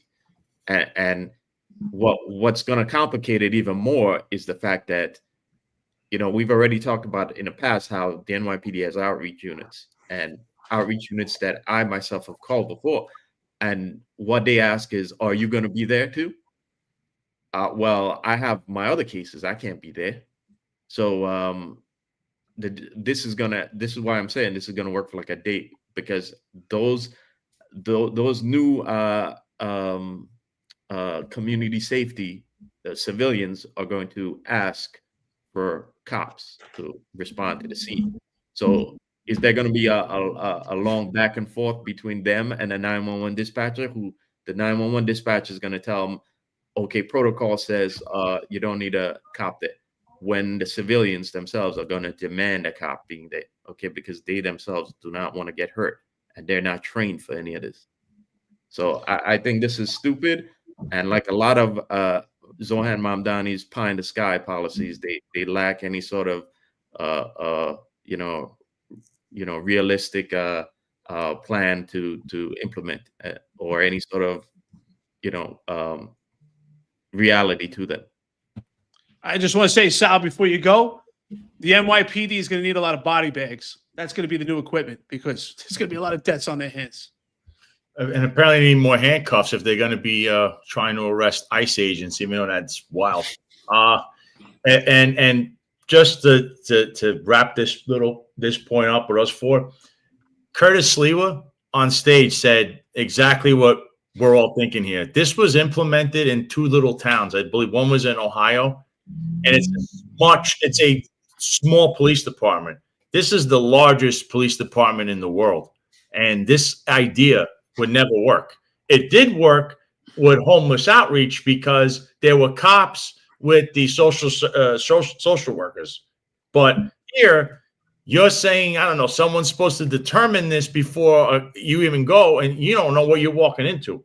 So it is a failure waiting to happen. But they're implementing an idea from a small town with a small police department with a completely different population, and thinking this is going to work. And that's their agenda. That's what they want to spread all across the United States, which would be chaos. So, this idea, it falls on its face. But again, if New York City, you're going to vote for this. I see everything online with all these people, all these, Ackman acolytes and stuff. If this is what you want, don't come crying when your friends, got stabbed in an argument, and you had some social workers too, because this is what you voted for. Curtis Lee was the only person that's common sense for the voter, the taxpayer, and the law enforcement person. But again, if you're gonna vote for Cuomo Mamdani, this is what you're gonna get. They're gonna implement this somewhere, one way or the other. They're gonna try to implement this. And I see John's article. It was up. He had an excellent point on Fox, by the way. And I saw some of the same influencer people try to. It's ridiculous, John. I saw that people were on there saying that, oh, John's wrong. Which you're getting paid to say this is wrong. There's something wrong with you. I'm sorry. Something mentally wrong with you. Yeah, I was like, I couldn't believe. And so when Fox called, they were like, "Oh, could you give us a quote?" And if you see what they said, it's worst idea, right? Like, because I think Jack alone gave like a Eric quote, like it's ridiculous, right? And I'm like, look, I could give you a quote, but I can't give you a short quote. You know what I mean? Like I have to like delve this out. So I'm just going to read it because I think it touched all the points. I think the only point I missed, and a lot of you guys in the chat are bringing it up, is the liability and really the worry on the part of the dispatcher. Like, do you really want that liability that like, oh my God, I should have sent the cop there? Oh my God, I should have sent the cop there. You know, like people are saying, oh, the NYPD does a horrible job at handling mentally ill calls, and 20% of NYPD officer involved shootings involve people dealing in mental illness and experiencing a mental crisis. But like the bottom line is this: like every controversial video that we've seen these last 2 years, what does it always stem down to? They go to a 911 job. Emotionally disturbed individuals there. They try to de-escalate, and the male is armed, charges them with a firearm, and they are left with no resort. But they're left with no resort other than to discharge their firearm in order to stop the threat. And so, like, you know, it's almost being brought out there like cops are going out to these jobs to try to kill people, and it's like it's such a false narrative because. I'm telling you, man, I worked with some great people, and I worked with some idiots, and I worked with some lazy people. I don't know one person that I ever worked with that was like, yeah, I want to go out and I want to kill somebody today. I mean, so it's like such a false narrative. It's disgusting, man. And so like just real quick, because I think I hit all the points. I summed it up. So this is what Fox wrote. So this is what I wrote to them. I said, Zohran Mamdani's plan to shift the responsibility of determining over the phone whether or not a law enforcement response is needed for a 911 call involving an emotionally disturbed person is reckless and dangerous, said retired NYPD lieutenant and finest Unfiltered podcast host John McCarry. This proposal will not save lives or reduce the workload of law enforcement. It will make their jobs harder and endanger everyone, civilians, dispatchers, first responders alike. He said anyone who has experience responding to calls involving emotionally disturbed people knows they are both unpredictable and volatile. I've personally responded to hundreds of these calls during my career, and I can tell you firsthand, no one can safely assess the threat of an emotionally disturbed individual over the phone, he told Fox News. He said under the stress of making the wrong decision, the dispatchers could likely err on the side of caution and send the police anyway. Donnie's idea isn't a plan. It's a talking point, he said. It appears to have been drafted without any consultation with dispatchers, first responders, or the families of those struggling with mental illness. If implemented, it will certainly cause lives and further strain a system that's already stretched to its limits. And they added this, and I didn't give this to them, but they added this. McCarry, who supports Republican Curtis Lee in the race, added that he believes Mamdani's primary win over Andrew Cuomo was the result of voters rejecting the former governor, not widespread support for his agenda. So I thought I summed it up pretty well, except I definitely missed the liability part on the part of the dispatchers. And that is huge there because I would not want that responsibility. Like, no, I'm just going to send the cops. I'm not sending someone to their death.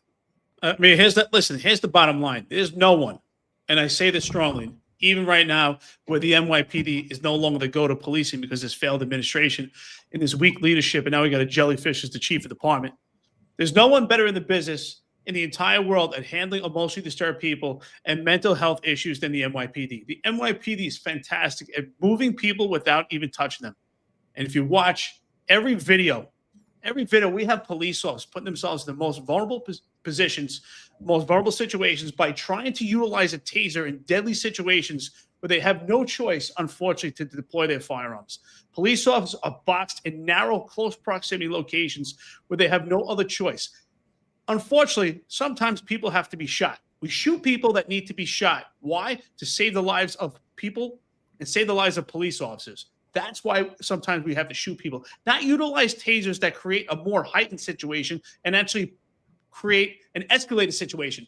Sometimes when you use a taser, now we put that person in a position where they have access to family members. And we've seen that recently in the Win Rosario case where the police officers tried to utilize their tasers, and that particular emotionally disturbed person got a hold of his mother. So the police officers in the NYPD do the best job when it comes to mental health.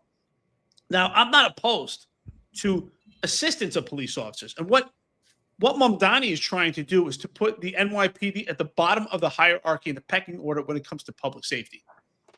The NYPD has to be at the top of the pecking order in policing. Now, if social workers want to assist police officers to an emotionally disturbed call, I'm not against that. And it doesn't necessarily that they have to be hand in hand. If a social worker team is going to be dispatched with the police can easily respond and say, hey, listen, stay down the block. And when we maintain order and everything is and the situation is at hand, we'll request you to come inside and then you can handle it from there. That allows the police department to continue to move on and respond better to calls. So I'm all for tools, equipment, ideas, and different systems that supplement the NYPD. But the NYPD has to be the top of the pecking order and the hierarchy when it comes to public safety.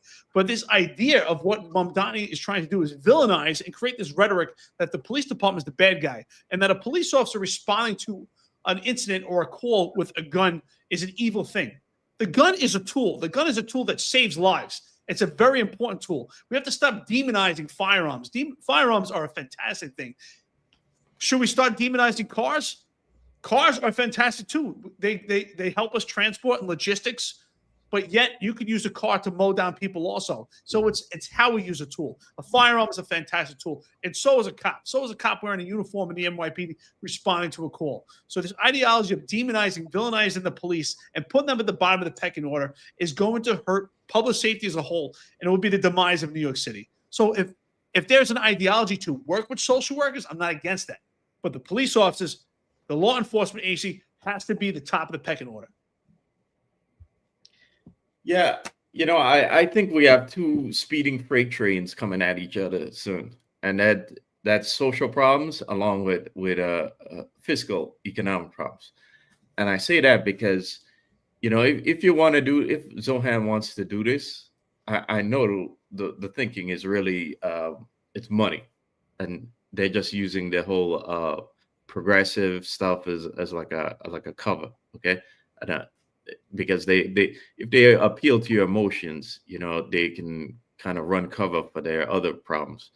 But if they plan to do this, you're gonna need a lot more cops, okay? Because if you put the liability in you force liability onto the 911 dispatchers, they're going to send a cop to every EDP job now, and we're going to need more cops for that.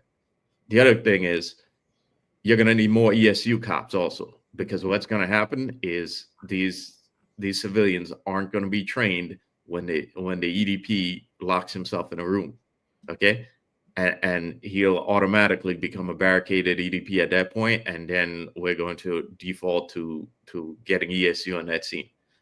So we're going to need bigger ESU. We're going to need more cops, more patrol cops. So again, an attempt to kind of, do more with less cops and civilianize a lot of police duties is actually going to end up backfiring. Okay. And that's because we have a lot of social problems that are tied, that create these EDPs and emotionally and people with mental imbalances. We've talked about on the show about the role of pharmaceuticals. Okay. But I'm a big fan of getting a situation under control as fast as you can, because I believe when you have police incidents, the longer it goes on, the greater the chances of things going sideways happens. So, you stop a guy, you want to get things under control. You want to control the stop as quickly as possible. Okay.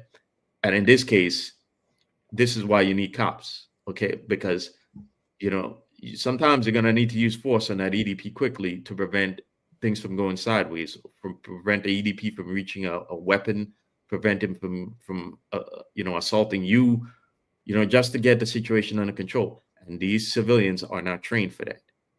Okay. So again, this is going to backfire on them completely. Yeah. Again, 2 cops always respond to anything, sometimes 4 if it's a emotionally disturbed person or a family incident. I don't know where you're just going to send a civilian. That is insane. That, again, this is something that they implemented in a small little suburb somewhere in Ohio and someone else. This is not going to work. It's a fantasy. It's like a utopia, but these progressives, that's how they think, I mean, Marlon said it all the time, mentioned this progressive agenda. Was it the progressive complex or something you call it? Yeah, that's what you have. That's what this idea comes from. And you're going to get a lot. There's going to be a lot of issues if this ever gets implemented in the largest police force in the world, in the largest community as far as a city goes in the United States. I mean, I think New York City alone has 9 million people. It's probably rising. All right. So, again, this is a recipe for disaster. John was absolutely right. Even if he left one thing out, this is asinine. You want what the social workers, you want this idea? Homeless Outreach had that. And, of course, that program was nixed by Bill de Blasio. And I know because they were in the same building I was in. So, and I saw they started getting diminished as de Blasio started saying, we're going to cut the budget. We're going to cut this out. We're going to cut that out. And then he gave a lot of money to his wife in Thrive NYC, and the rest is history. So they were cutting from one area to stuff their pocket another. This is not going to work. And again, if New York City is going to be low information enough to vote for this stuff, then whatever comes with this, the repercussions, don't cry because you earned it. Right now, you still have a chance to get everyone out there and go vote for Curtis Sleeper, who would absolutely never allow this, and change the direction of the city. If not, this is just one crazy idea, one of many that they're going to implement. Well, the thing is, like Marlon, I think, alluded to it. Like, it's really not even feasible. Like, that's the real other thing. It's like, Chief Rob Lukash, 200,000 EDP calls a year. I think it's even more than that, Chief. I think it's in the millions. Yeah. I think it's about. I think it's in the millions to call for emotionally disturbed. And so, like, what's this force of social workers that you're going to get, Zohran Mamdani? Are you going to get a force that's bigger than the NYPD? How's that rank structure going to be? How are they going to ensure they're answering these 911 calls? I mean, the NYPD is failing at answering these 911 calls. And if you go back to the first debate, Curtis Sleeper alluded to it. He said, your plan will never work. You're not going to get enough people to be able to do that. It's impossible to do. So, and that's the thing that no one's looking at. The NYPD operates 24/7 a day. 24 hours, 7 days a week. We don't have a schedule like, the social workers, they were off on Columbus Day. Oh, they were off on this. No. We're not off ever. We're not off on Christmas Eve. We're not off on Christmas. We're not off on Thanksgiving. We run 24/7 every day of the year, 365 days a year. The NYPD is going out there. What is this army of social workers going to do? Really, how are they going to operate? How could they even get to these 911 calls? It's not even feasible. The money that he's talking about for this Department of Community Safety, he is going to have to rival the NYPD's budget. The structure is going to have to rival the NYPD. The equipment, the cars, the radios, they're going to have to rival the NYPD. How are you doing this? It was never thought out. And who's doing it? You're going to get a kid that went to college, owes $200,000 in student loans, and you're going to pay him $50,000 a year, he or she, and be like, yeah, do me a favor, just respond to the pink houses, and, There's some guy, he's having an emotionally disturbed incident. The dispatcher that doesn't think that they need the cops there. Like, they're not even walking in that building. Never mind. Forget about getting to the EDP job. Has anyone really did that? And TDMU 279 alludes to that too here. He says, has anyone asked the social workers? No, and that's my point. And that was my point in the article where I said, I don't think anybody was consulted on this at all. And then even if they were, even if the cops were there, because you could always get some spineless guy in the NYPD with a white shirt on, 3 stars, to say, yeah, no, that's a good, yeah, that'll work. Yeah, we could do that, Chief. You could always get somebody to do that, and you could get some talking head in FDNY and EMS and like some leadership. But I'm talking about the real people. Had they really did that? No, I don't think they did that at all. I don't think they surveyed any of these people to get what they think about it. And then on the other end of it, it really is just a Christmas wish list, because you're not talking like $1 billion a year to build the system out.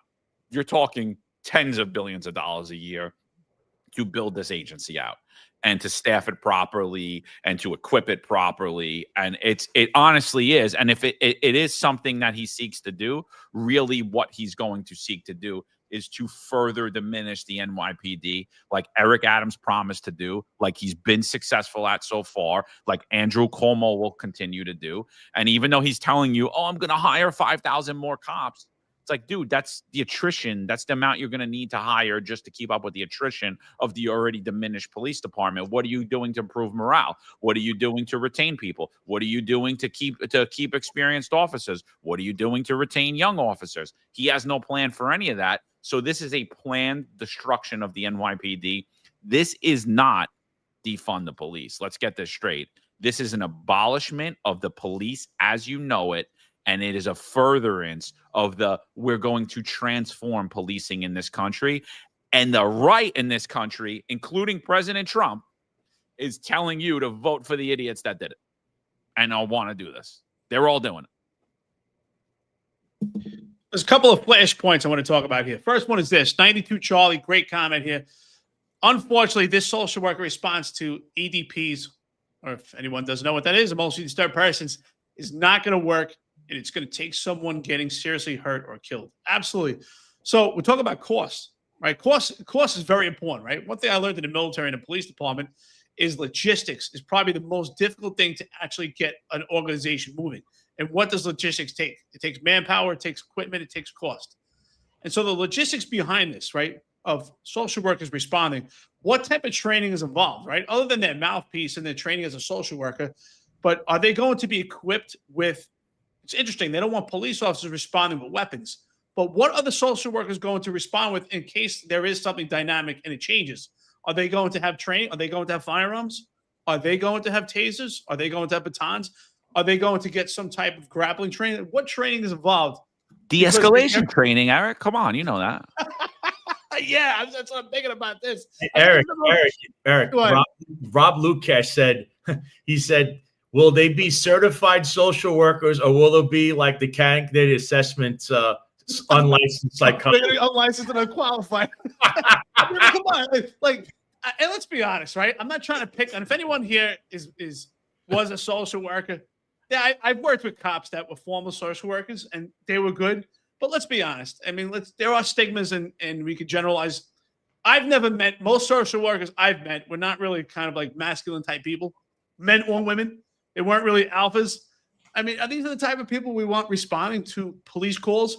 And it's interesting. We said Rob Lukash, my brother, says 200,000 emotionally disturbed calls a year. And John, I think you said it's in the millions. I don't know what the number is, but to me, almost every call is an emotionally disturbed person. If you have a family, a domestic dispute, those are emotionally disturbed people, right? If you're having an argument with your wife or husband and you get to the point that you call the police, you guys are emotionally disturbed. So almost every call is emotionally disturbed. First of all, this thing will fall on its face. I guarantee if Zohran Mamdani wins, this program will last a week, if that. And all of a sudden Zohran Mamdani is about, the police officer at the top of the pecking order. There's no way this could work. It's impossible. Listen, I have an open mind. I believe opposition meets opportunity. I'm trying to think in my head how this could work. There's no way. Oh, shit. They're going to be, you're right. He's right, though. They're going to be unlicensed social work. Yeah. Yeah. Yeah, you know, once again, our Antifa whisperer on here, RH, you know, and we appreciate RH coming on here too. You know, RH is a regular here, and like we said, we got a lot of regulars in the chat that you know, might as well be part of the cast too. So even those that have vastly diametric views to ours, we appreciate you, and you know, RH is a part of the show too. But our Antifa whisperer says that this podcast thinks only cops can solve problems without actually having an honest debate. And that's not true, RH, because what we're saying is quite the opposite, that, you know, a lot of these problems, you can't just, you know, police aren't the solution to it. Government isn't the solution to it. And certainly this approach to throw more money at it isn't the solution to it. Okay. And we said that since before Trump got back in the White House, that, you know, it was our hope that he would tackle a lot of the deeper social problems in America, you know, because just throwing more money at it isn't going to work, especially as the economy gets tougher. But in this case, just going back to the issue, I think eventually, is this going to evolve into another police department? Because think of it for a second, right? You're going to have civilians, right? Oh, it's social worker PD. Yes. It's we have academics and civilians and academics doing this, right? They have no sort of a police training. They have no training how to go hands-on, right? And it's going to take one incident, and then the city's going to say, well, okay, we got to teach them some basic, you know, tactics, right? And then what we're going to need also, we're going to need some sort of disability retirements for them, okay? Because some of them are going to get really hurt, okay? What else we're going to need? We're going to need lights and sirens for their vehicles to respond to these EDP jobs, because good luck getting in say midtown traffic at like rush hour, okay? Then we're going to need some sort of defensive weapons, you know. So what are we going to give them? Tasers? We're going to give them a asp or pepper spray or something. And at that point, again, what have we done? We've just created another police department. Let's get them uniforms, Marlon. Don't forget, they need uniforms. Yeah, they need uniforms. And they're going to need some sort of rank structure, as you mentioned. So what are we doing here? We're going to create another police department, which is going to cost more money. And again, they're going to need the kind of healthcare that's equivalent to the jobs that they do, which is going to put them in, you know, potentially getting hurt. So again, this is stupid, and it's not going to work. So if they're going to have rank and structure, right? Do they have their own patrol guide? So if a social worker is accused of doing uncompensated security while other high-ranking social workers are hanging out at the latest Jimmy Rodriguez gin joint doing God knows what, are we going to terminate that? Like, how does this work? See, no one's put it. This is a fantasy. And I believe someone in the comments is saying now they actually try to implement something like this in the 90s, and that fell on his face. It just doesn't work. Now, they're going to wear khaki pants? Yeah. Are they running around? Are they going to stop ICE agents too because they need help? I mean, this is just, it's a pie in the sky idea that just, it's not going to work. It's more word salad. It's nice. You're reaching out to the Antifa wing of people, I guess, or whatever we're going to call that guy, because he's all for like, chaos apparently, and total like the people have all the power and we don't need any semblance of law and order. We here like to point to what's corruption. We also applaud when cops do things that's good. We point to political things. Everything is well-rounded, despite what some of you in here thinking. I think it's just two people that might be Antifa together. I don't know, but that's besides the point. We are pointing to issues and how we can address this and throw ideas around. It's better than hearing this crazy idea on a debate stage that's it's just not going to be implemented. It won't work. In about a week or two, you're going to have definitely injuries or fatalities, and then they're going to scrap it. But then you know who's going to pay that bill, Eric and John and Marlon? The taxpayer when they get sued. because it's New York City that hired these social workers who then what? Either they got killed or someone else got injured, and then who's paying that bill? You're definitely suing everyone saying, why'd you send these social workers or trained or unlicensed or whatever the case is? That's going to be a lawsuit. So now you're putting a whole nother wing of lawsuits that are potentials. That, I mean, the city's already close to being bankrupt. Do we need any more issues? I'm not saying there's a 100% a solution to this, but homeless outreach did have the correct concept, because you could have these social workers with cops. So they'll come in once the cops know it's a good situation, not the other way around where the social worker is showing up with no one. That's insane. Because remember, cop just to get there, if they need help, is going to take time. So again, this is just another, pie in the sky idea that might work in a small town in Ohio, but will never work in a big city like New York. Yeah, it's a it's a joke, dude. No body cameras either, right? We don't need a body camera doc. The thing is, it just can't work. So all you people that are sitting there saying that we are saying that only cops are the solution. No, we're not saying that. We're saying, what the hell? How are you getting to all these calls on a 24-hour 7-day-a-week basis? You're not going to be able to do it. There's no other agency in New York City or in the federal government that will be able to do it. So just let us know what that structure looks like. Let us get the org chart and just show us how it all works and what equipment you'll need, and let us get the budget for that. Let us see what it is. We're just telling you what it is, because, what everyone wants to sit and think here, everyone has great solutions, but the bottom line is this.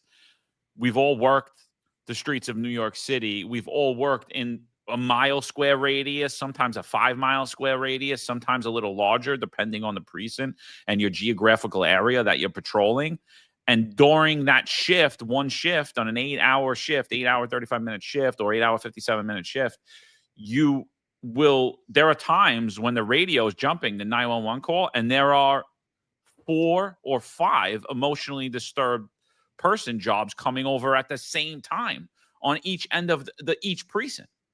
It's how are you getting social workers there this quickly, and how is anyone determining anything? So it's just completely unrealistic. We're not saying that the police is, and the homeless outreach unit was great. It was great to go out and canvass the train stations, the areas where homeless were there and the mentally ill were camping out. It was a great unit, but it was a supplemental unit. Right? The majority of the work that was still being done was being done by the average, your rank and file patrol cop, and that's just what it is. When you were having serious problems, that commanding officer had a unit. Hey, listen, I got a big problem here. We're not solving this at a patrol level. I need social workers. I need services. I need people to come there. And even with them, those social workers had the NYPD there, not to bully anyone, but for a protective presence. But as a 911 call basis, if someone's calling 911, that is an emergency. The police should respond to that. Who's going to handle car accidents? Because as far as I'm concerned, when I was a rookie and I was doing patrol, most people, 9 out of 10 people, are mostly disturbed when they get into a car accident. It's like the worst day of their lives. Now it's a complete inconvenience. People are upset. I've seen women crying. Oh my God, my husband's going to kill me. I got this car accident. Are social workers going to respond to car accidents? I mean, I'm making a joke about it, but it's just ridiculous. This whole thing falls on its face. It's impossible ball, and you're absolutely right. This will turn into another police department. That's why I said, what kind of training are they going to get? They need to be trained and prepared. So you know what? Let them have at it. Let the social workers see what police officers have to do for a day. Let them see. And I want to see the Civilian Complaint Review Board. How is the Civilian Complaint Review Board going to respond when social workers start heavy-handed beating people because they're scared out of fear and they start cursing people? I want to see. Let this play out. It'll last about a day. Yeah, but to be fair, though, social workers don't even want to do this. This is just some idiot politician rambling out his mouth. There's not a bunch of social workers saying, yeah, don't send the cops there. We'll take care of it. You know what I mean? It's a joke, dude. So, all right. Anybody else got anything on this before we get out of it? Yeah. Not only it's going to be hard to find the social workers for it, but I mean, think of it. They're going to want to pay them like $30K a year for this. Dude, hard. It's not going to be hard. It's going to be impossible. Yeah. It's not going to be hard. Again, a $200,000 college loan, probably more, depending on when they get to college. Yeah, we're gonna give you $30,000, and yeah, no, you're gonna do the same work as a cop, but you don't have a gun, you don't have a stab-proof vest, you don't have body armor, you don't have any training. Oh yeah, and you don't have any backup, and hopefully the cops could get to you. You just got to go up on the 10th floor of that project building, and it's you're good. You're good. Don't worry about it. Everything's good. Yeah. And by the way, Eric Adams doesn't want us to staff this properly, so you got to do it by yourself. You can't have a partner with you. They're not going with a partner. Who's going to back them up? The violence interrupters? Are they going to be there 85? They'll handle it, Eric. They'll handle it. Yeah, no. That's what I want to know. So when the social workers call for help, is it the police officers that respond, or is it violence interrupters? Like, where are the pecking orders the NYPD going to be now? It's social workers, violence interrupters, the sanitation department, fire department, then the NYPD. Why don't we just get rid of the NYPD? That's what Zohran Mamdani is telling you. Like, can we just get rid of them? That's really what they're doing. We've been saying this for 3 years now. He's had a change of heart, Eric. He apologized a couple of weeks ago. Yeah, he really meant it too. Yeah. Well, Cuomo doesn't think it's a legitimate school of thought anymore either, apparently. Yeah. It's not so much get rid of them, Eric. It's how can we pay them $2 an hour? How can we pay them $30K? That's a good point. That's exactly. Yeah, that's a good point. Yeah. They're following Jack's idea where he wants to freeze the salaries.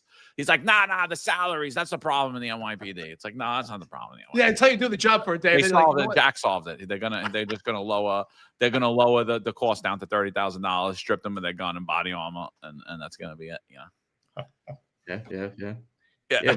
Whatever. I really hope society has a plan for this, because I think the EDPs we should expect more EDPs.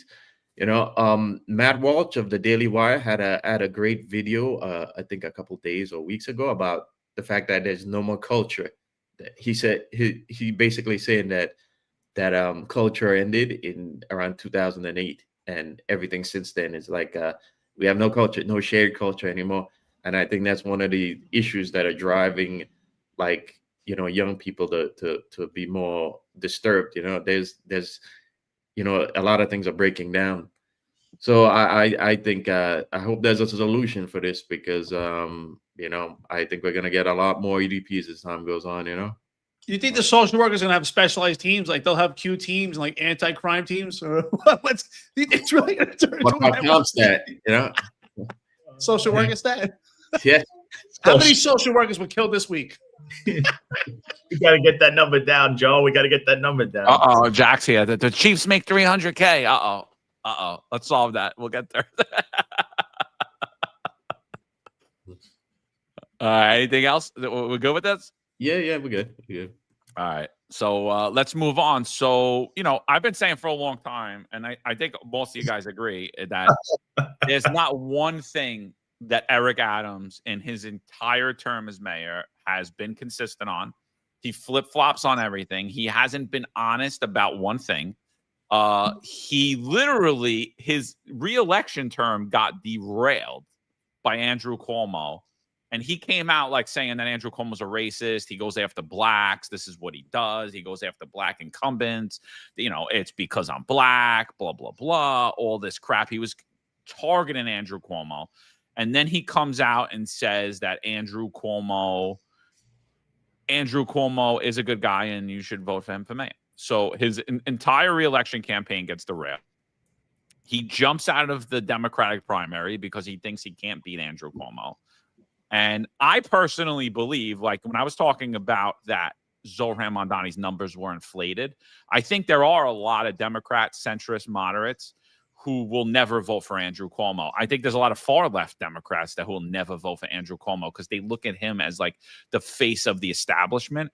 So I think even within the Democratic Party, but I also am not dumb enough for 1 second to not believe that when Eric Adams jumped out of that Democratic primary, that he told all his supporters to vote for Zohran Mamdani. Because I personally believe that. I believe that I don't have any proof of that, but I just watching the politics of New York City since I'm a kid, I would not shock me if Eric Adams was like, listen, I can't beat Cuomo, but I could beat this 33-year-old socialist. So I need you guys all to vote for Zohran Mamdani so that he wins the Democratic primary, and then I go head to head with him because Cuomo's going to drop out. And that's what that play looked like to me. So, and again, I think we all agree here. I know Sal does because I've spoken to him about it. That Zohran Mamdani hit his ceiling in the Democratic primary. Yep. And his ceiling was people that will never vote for Cuomo and Eric Adams supporters. And that's what that was. So this game of politics is dirty, dirty, dirty. So now they've just aligned, which is disgusting. It's two snakes aligning. Let's play this video because it's hysterical. This actually comes out from Zohran Mamdani's camp. It is absolutely hysterical. And then let's get your thoughts. You criticized Andrew and you called him names, but you know what? Andrew Cuomo is a snake and a liar. Andrew is a double-digit loser. I said, Andrew, are you that level of arrogance? People who run on independent lines are normally just crackpots. This is not, let me stand behind a cocoon somewhere. I always said he didn't have the legs to run in New York. Ask him, when was the last time he was on the subway? Andrew Cuomo was lazy. New Yorkers have 5 fingers. They love the middle one the most. I had to fix his mess. What would he do? He'll manage it away? He'll do a PowerPoint? You know, come on. You expect for me to step aside when you just lost to Zohran $25 million. He didn't want to be mayor. He didn't campaign. Newsflash, he lost by 13 points. And that's the highest level of arrogance. Is he still a snake and a liar? All I know is all my haters become my waiters when I sit down at the table of success. Ignore him.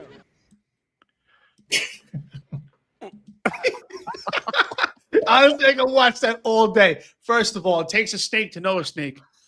These guys are all snakes in the grass. It's unbelievable. Eric Adams is Andrew Cuomo. Andrew Cuomo, Zohran Mamdani. We've been telling you that since day one.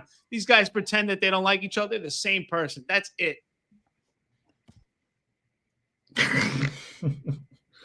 Should I play it? You want me to play it again before issues go? Because I could. I'm telling you, play that again, man. That thing was off the hook, bro. I love it. He's a content machine. You know, only guy who's in his level is Kaz Daughtry, but he's 5 fingers. Everybody loves the middle one. Like, he comes up with it. And Rico says, I got to give it to Adams. He's a pimp, and we know pimping ain't easy. Yeah, that guy had that guy should be in the WWE. You know, he's done so much heel turns. It's unbelievable. You know, one day he's far left, the other day he's a left establishment. And he's a Republican because right and MAGA. All the influencers saying he's MAGA. Yeah, he's he's everywhere. Yeah. But it's funny how I wonder how much that book deal is gonna be, Eric. You know, we know your people are probably watching this. Yeah, how much is that book deal? Then you better not take my crumbs because I already have it. So what you will be met with a lawsuit, or maybe he'll start making paintings. You know, I tell you what, this is the best comment yet. Jen Jones says, "Was he a real cop or just played one on TV?" Jen Jones, that is awesome. I don't know. Did you guys see that Jasmine Ray, who wrote this book? It was like 10 to 15 minutes of fame is already up. She's now saying that somebody wrote a book that would hurt. It's the same book, but it's somebody else. There's another book on Amazon they're selling using her name. It says political, whatever her book was.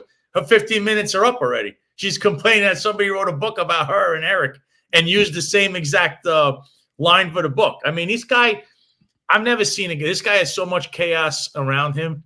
And what you don't see, if you could see this press conference, he starts going after some heckler and saying, you are part of this far left, all this stuff. Meanwhile, it's Cuomo supporters that are literally online, doxing people, looking for info on John, going after Curtis Sliwa. It's literally his people that are doing all these crazy things. And some of these so-called Republicans, what far left, what are you talking about? The people that were at that press conference are probably people that don't like you because you're the most corrupt mayor in the history of New York City. And you have the worst governor in the history of New York State. And it's funny because if he was watching that, I got to give it, Mamdani was, the only thing he did good is he knew how to get under Cuomo's skin right? And he said, Cuomo said, you need you can't have an inept government, and you cannot. But by definition, you were an inept governor, and you ran an inept government in the state. So he walked into his own minds, basically, Cuomo, on stage. It's like unbelievable. And then to see these two snakes together, the only thing I kept seeing, and I told you, John, this is Frank Carone, who's now propping up Eric Trump's book. I mean, does anybody not see what's going on here? They're laughing in your face. Somebody wrote that online. I just got one question for Frank Carone. Like, why do you have to get the hair plugs and like have your head shaved so that it looks like you actually have hair, but you don't? Like, what's up with that? Like, that is weird. Like, dude, you're bald. Like, what do you have to have like stitched black dots on your head for so it looks like you're just shaving your head and you're not actually bald? Like, that's the weirdest thing, dude. It's like he looks like the dudes coming back from Turkey, like when they're all flying on the planes when they get the hair transplant. But like he just didn't go the full way. He's like, no, don't give me hair. Just make it look like I have hair and I shave my head. Well, he went to Turkey. Yeah, dude. He was in Turkey with Eric Adams and Tim Pearson and Winnie Greco. That's why he must have got that done. Yeah, just stitch it up over here. He should go for the full Jermaine Jackson look, where his head is like painted, it's like black. Doggy lover, what have we made up? She said, no, Sal, it was a news reporter. You guys just make shit up. What did we make up? What did we make up? Let's play it again. Let's see. Obviously, this video triggered Doggy lover. Here we go. Sometimes we have to remind people. Maybe here, Doggy lover. What are we making up here? Let's see. You criticized Andrew and you called him names, but you know what? Andrew Cuomo is a snake and a liar. Andrew is a double-digit loser. I said, Andrew, are you that level of arrogance? People who run on independent lines are normally just crackpots. This is not, let me stand behind a cocoon somewhere. I always said he didn't have the legs to run in New York. Ask him, when was the last time he was on the subway? Andrew Cuomo was lazy. New Yorkers have 5 fingers. They love the middle one the most. I had to fix his mess. What would he do? He'll manage it away? He'll do a PowerPoint? Come on. And you expect for me to step aside when you just lost to Zohran $25 million. He didn't want to be mayor. He didn't campaign. Newsflash, he lost by 13. And that's the highest level of arrogance. Is he still a snake and a liar?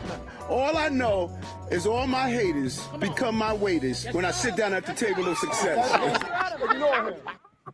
I don't know, dude. That might be the #1 Eric Adams video. I thought it was what are you, stupid? This might be the #1. No, the one where he's yelling at Chris Summerfeld has to be the one where you're a dark, sick person. Dude, I ain't gonna lie, bro. I'm gonna miss Eric Adams. I'm gonna miss that Norwegian rat. Someone should ask him your table of success. Somebody thinks he's on your table, but he's never been. He's actually fetching your coffee. That was Tony Herbert. But they should pull up the table of success. I know Frank Carone's in it. And apparently he's also sitting on Andrew Cuomo's table when he has dinner on Sundays with his family as well. So, I mean, look, we saw this coming from a mile away, especially with Frank Carone in the middle. All of this stuff you kept seeing, we've told you 1,000 times. All 3 of them are the exact same candidate for mayor. It's just, are you going to fall for this crap or not? I mean, he's entertaining. It's WWE. But entertaining, does it translate into results? And you saw Eric Adams was a complete failure. Right. Think about it. That's why you got this orange-faced loser, Sid Rosenberg, now cucking for Katsimatidis because he wants to keep his WABC job because he's totally irrelevant. If it wasn't for Katsimatidis having as much money as he did, this guy Sid would be getting a radio job making $50,000 a year right now. Nobody, who listens to radio anymore? How many views are they really getting? Who's listening to it? Nobody's listening to it. Sal it's part of mainstream. Hey, brother. Hassan said, "What are you in Europe?" I am, brother. That's right. So I can't wait to get back to we're not acknowledging him in the chat. We read out the super chats at the end. Hassan, stop crying. All right. Hassan is, like the man has. Hassan's the mad chatter. He's a mad chatter. Yeah. He spammed the chat with like 50 comments before we even got on. I was like, I had to scroll before we even started.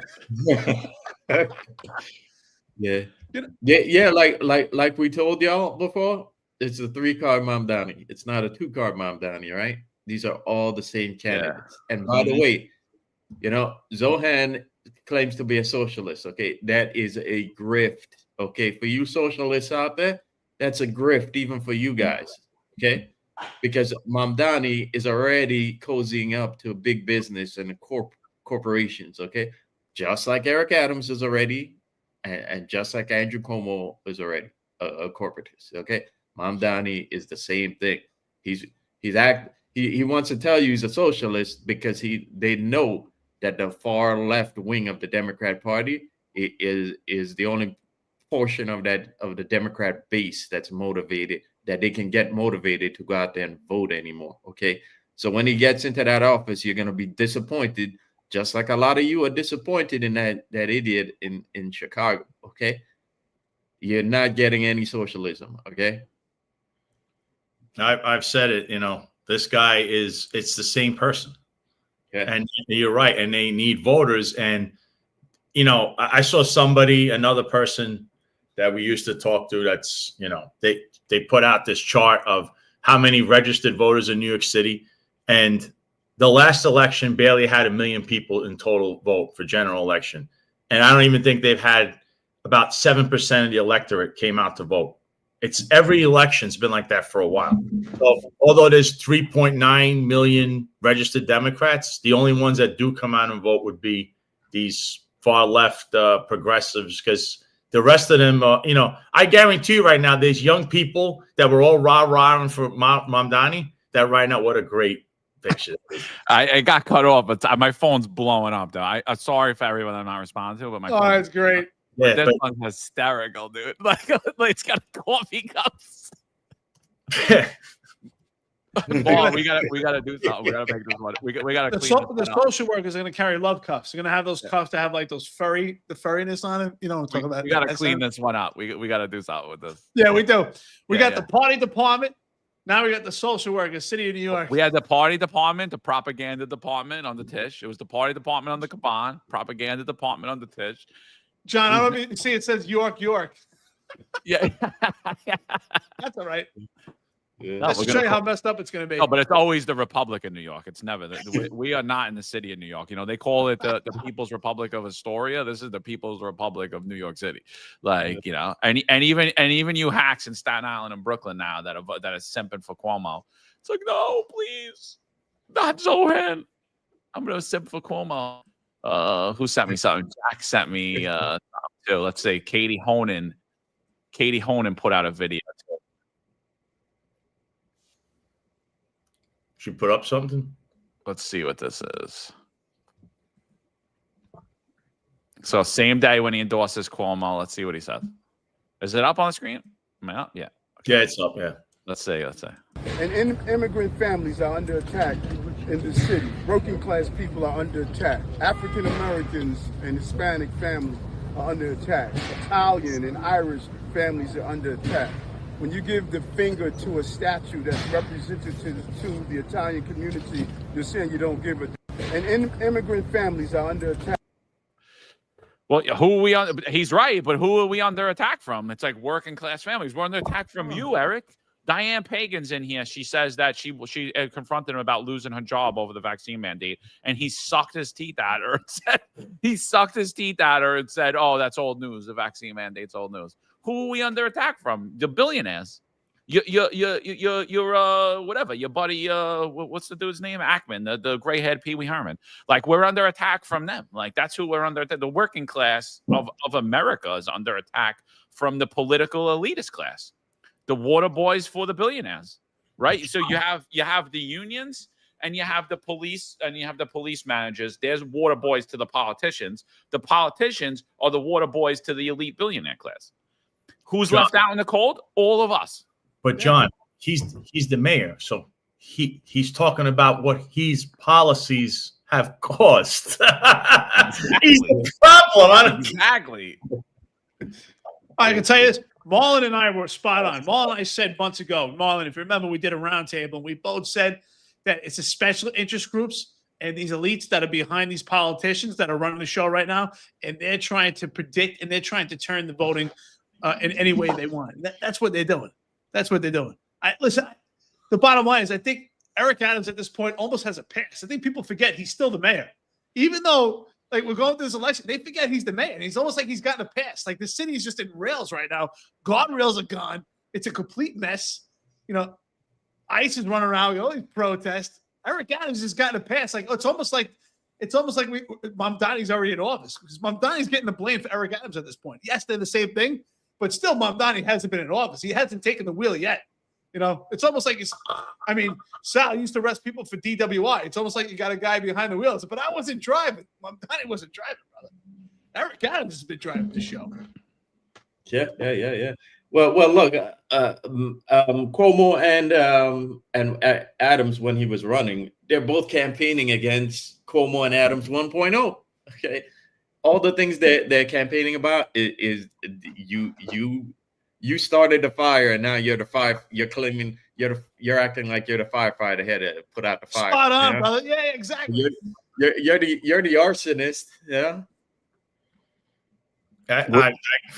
His policies are what's led to the immigrant families being attacked.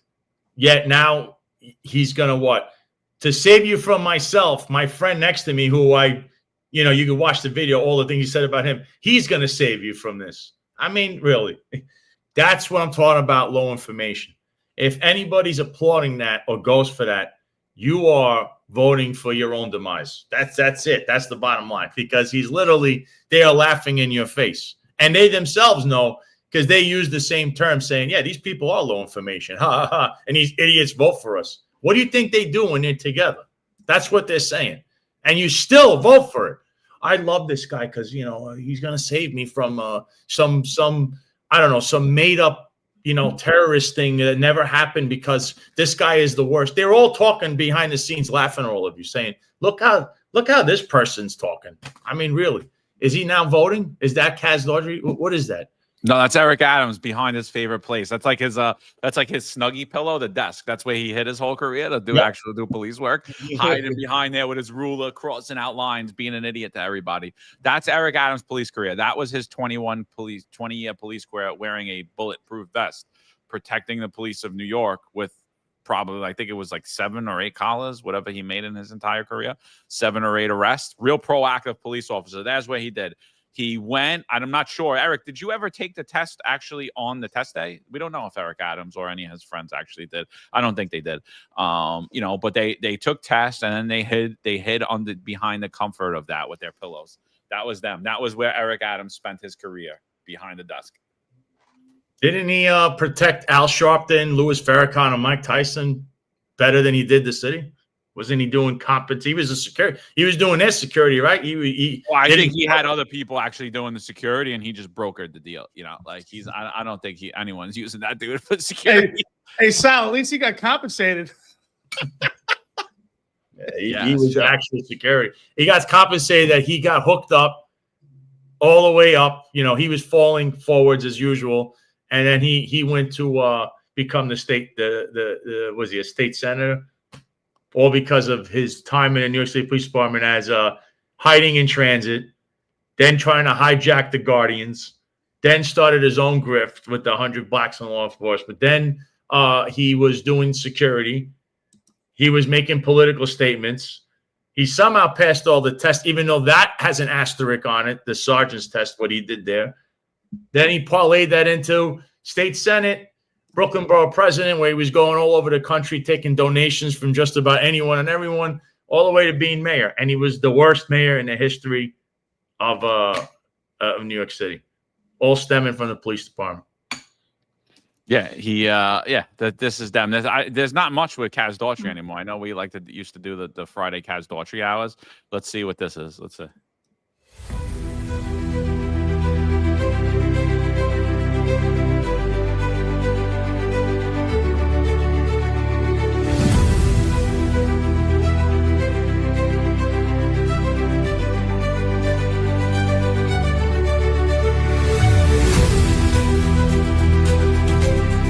Whatever, nothing good. He's not talking. It's not worth it.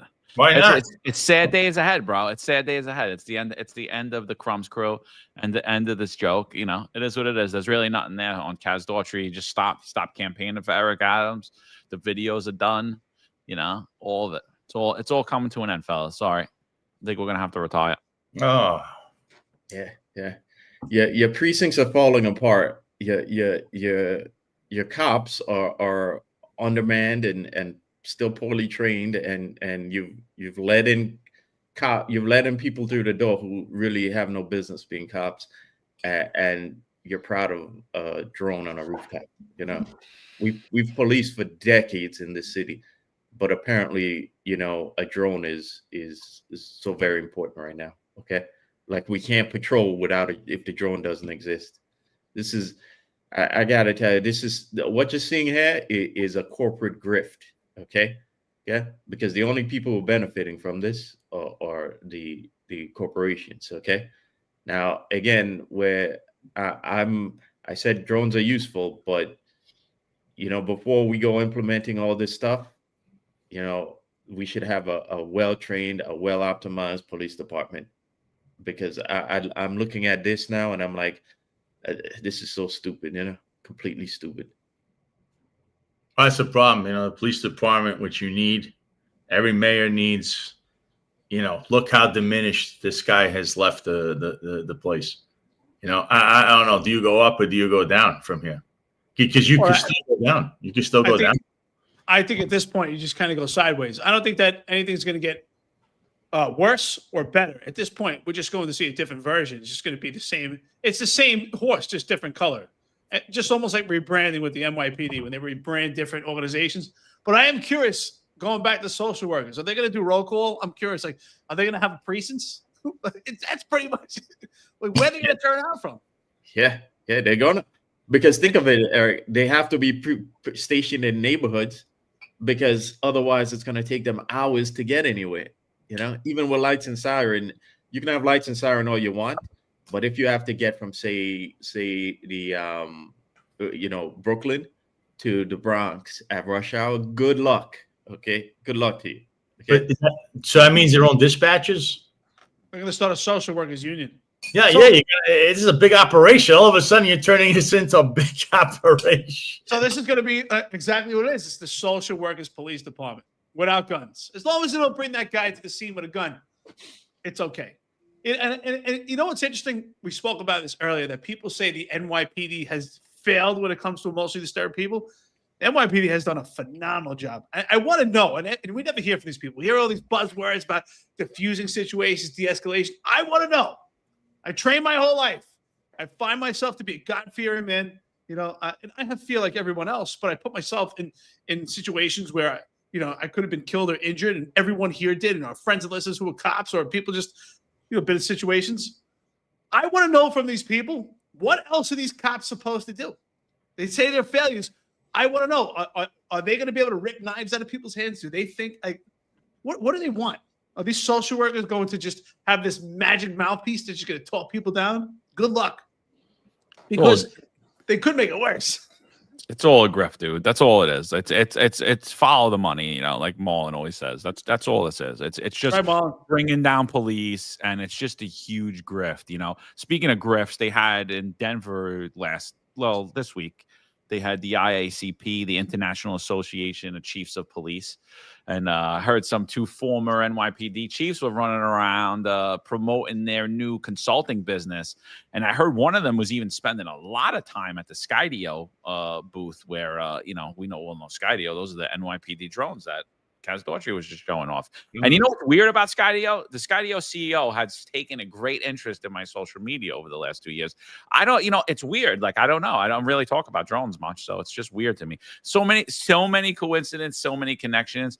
But I think next year, 2026, I think we should all go to the IACP. And we should show, and so that area, so we could see exactly what's going on, pay close attention to a couple of our good friends, because we're a family, and we like to make sure that our family's doing the right thing and not violating any of the procurement rules in New York City, which I'm sure happened in Denver. So other than that, I mean, I don't know. You guys got anything else before we get out of here? Before we start reading the super chats? I'm gonna bring my RV there. We'll park outside.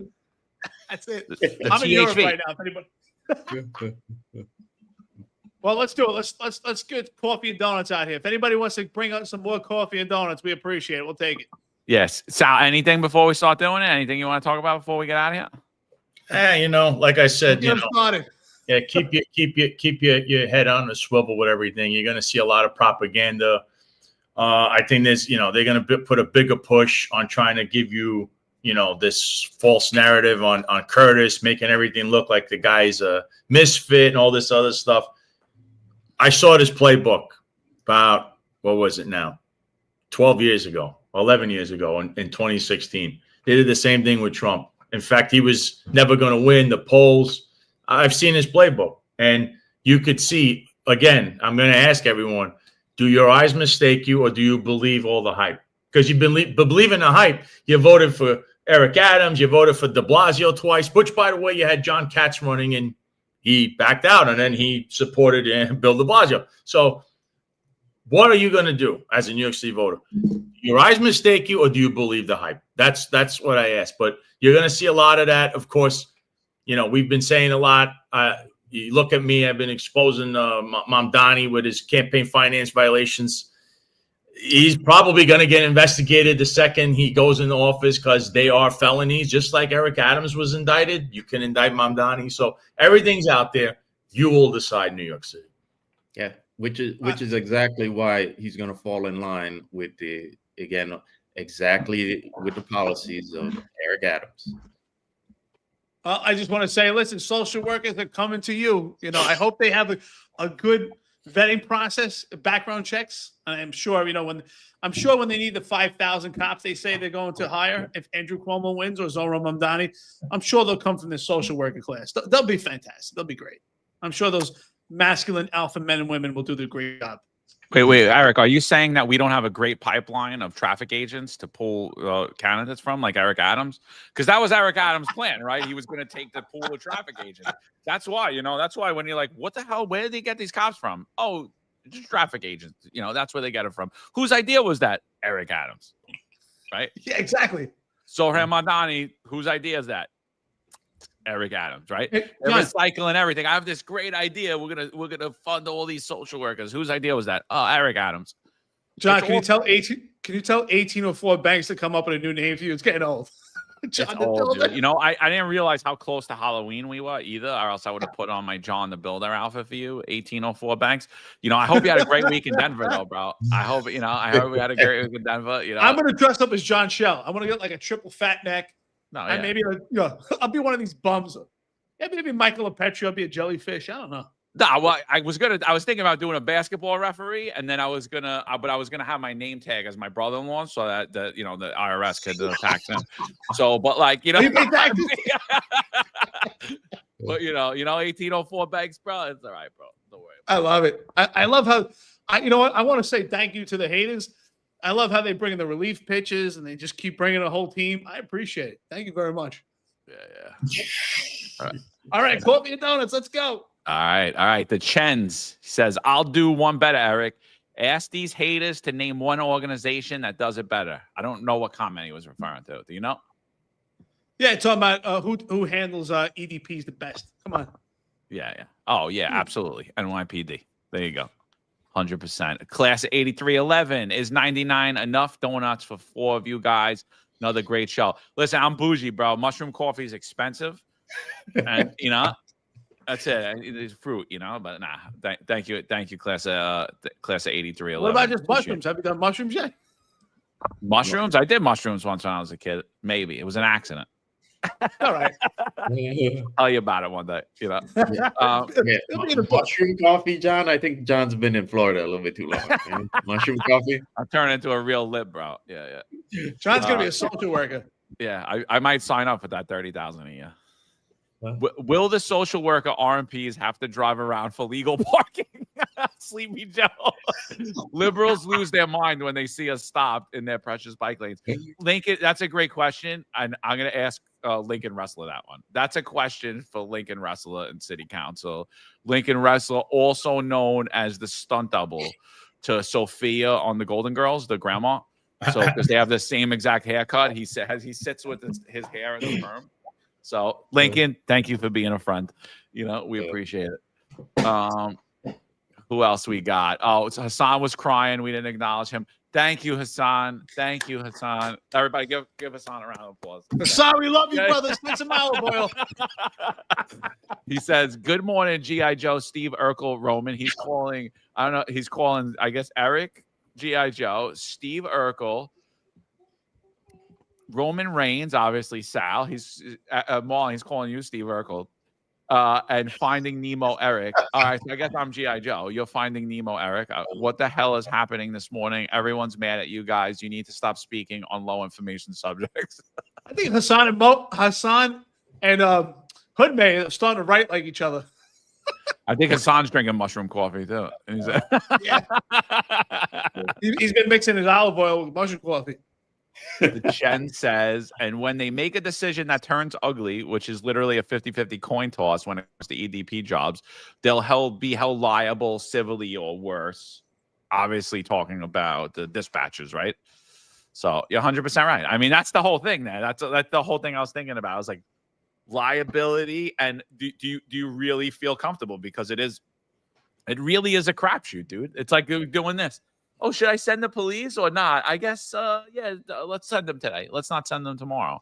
Such a dumb idea, man. Crazy 10-7. Oh, it's Crazy 10-7. So that's a good point. Crazy 10-7 was on the X Space we had the other night, and he ran off the chat. So I was trying to bring him up to the stage because he was waiting a while. But this is what Crazy 10-7 says. He says, "John, how can you put me on right after Curtis? I can't follow that. Who cares what Johnny Fat Titties and 5,000 geriatrics from New Jersey and PA who listen to those programs think? You guys are the real local media. Thanks, guys." Well, thanks for coming on. You're always on here. We would have liked to hear from you. We had an X Space the other day. Pretty active, pretty lively. Curtis Lewa joined us right after the debate momentarily, and then he ran onto Hannity, and then he was out campaigning still, and then he went to an after party. And Andrew Cuomo went to sit front side seat with Eric Adams. And, people like texted me, like, why did he go right there? Like, why didn't he go to like his team? I'm like, he doesn't have a team. That's why. Like, he's got a bunch of billionaires behind him with paid social media influences. Like, it's all fake, it's all fake. He went to courtside seat. He's a real elitist like Eric Adams. Like, they're with their little pinky rings and their thing. So that's it. And well, if it doesn't work out with radio, Sid will probably get a job in a tanning salon. He's looking so orange. That color's terrible. Orange or red. I don't know what. Yeah, the social workers are hiring. So. Yeah, the Botox makes your face red too. That's what it is, right? Those you got no wrinkles. Yeah. Great show, gentlemen. Hand salute all around. Rafael Martinez, appreciate you, brother. Snake Plissken. You know what? We didn't even talk about this, and this was something we should have talked about. Yes. But at least we have one organization on the level with the NYPD. Snake Plissken. So Snake's referring to the NYPD. Not the NYPD. They were probably involved too. Trump probably just got them out of it, or Patel, Sniffles Patel. He probably just didn't look into it too deep. But the NBA is caught up in a huge scandal right now, a betting scandal involving the La Cosa Nostra, the Italian mafia. So a bunch of indictments. I think 36 people got indicted yesterday. But I don't know. You guys have anything on that? You want to weigh in on that at all? I'm sure they were just getting upgrades. And, it's not bribery anymore. If you get 30, why indict him? They're going to get pardoned. I mean, Trump's pardoning everybody. Oh yeah, he's getting Diddy, right? He's communicating Diddy's sentence. I heard. Why? That's not weird. Yeah. That's not weird. Diddy's going to get a job with KY Jelly. That's about it. Yeah, it's MAGA jelly. Yeah, big jelly great again. This whole thing is screwy because the case would it's one basketball player and two coaches, and one of those coaches is like a Hall of Fame basketball player. And here's the thing, right? Two of those guys, there was an ongoing investigation for 2 years now. So this ain't new, okay? The only new one is Chauncey Billups, who's a retired NBA player. and his case is really separate from the other two cases. They're not really involved. They involve gambling, but they're not really connected. But if you listen to Kash Patel, he's talking it up as though it's some big conspiracy with the mafia, So it's really like screwy with what's going on. Jen Jones says something here. Said, don't forget Big Tish's case is on the docket 11. Tish James is being her arraignment is today as well. So that's another thing. I completely forgot about that one too. And there's more coming on her as well. But that NBA thing, just so you know, one of the alleged mobsters involved was Anthony Quack's son, Anthony Ruggiero Jr. So it says, and it says he's not allowed to go to Fortunato's Bakery, I think, or something. He's a frequenter over there. And Fortunato's, as you know, is in Williamsburg, one of the last bastions of an Italian cafe in Williamsburg. And it mentioned it in the paper. I'm like, look, Kash Patel. You would be, I've seen a lot of stuff that Kyle Seraphin says about you. What are you doing about all those corruption cases that occurred in New York City? That I don't know. Is it because this guy's not going to be the mayor anymore? So whatever happened to that? You have Madry, you had Caban, we had Eric. I'm hearing that after November 4th, after Election Day, they're going to make some announcements on certain people in Eric Adams' circle and some sitting politicians. So I don't know if that may affect the way elections work, but there is something coming down the pike. But nothing about the NYPD upper echelon that were involved in numerous nefarious activities. So we'll see. I think Kash Patel, though, certainly not living up to all that hype. And talks a lot about Epstein, and then there was nothing to see there at all. Don't even talk about it anymore. Oh, on that note, Sal, Thomas Massey and Rand Paul also have some measures coming. I think they're trying to force the release of the Epstein documents. And it's very curious that this comes right at that moment. Isn't it curious that now, it's like, shouldn't the FBI really be?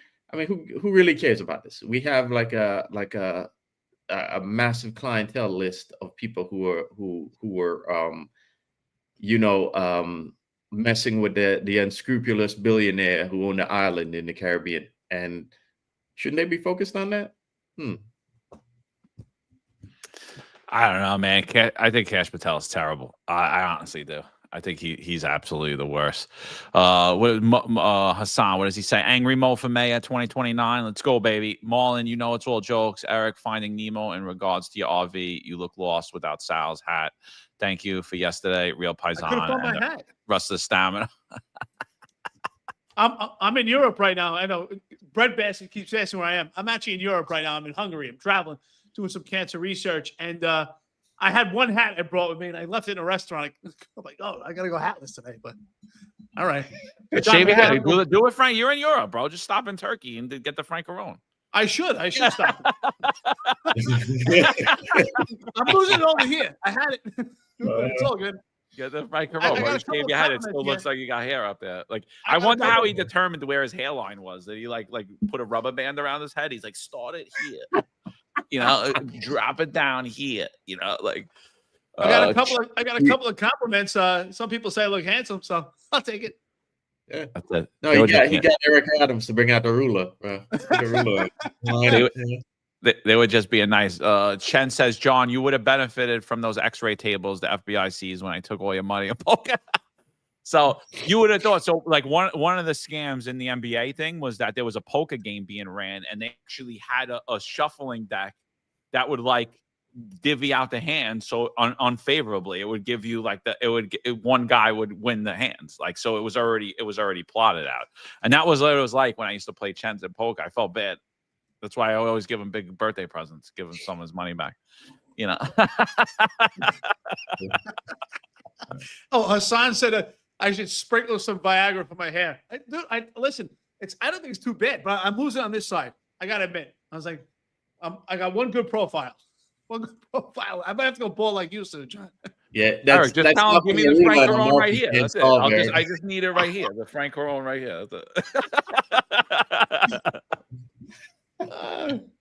Hassan says we have the same beard.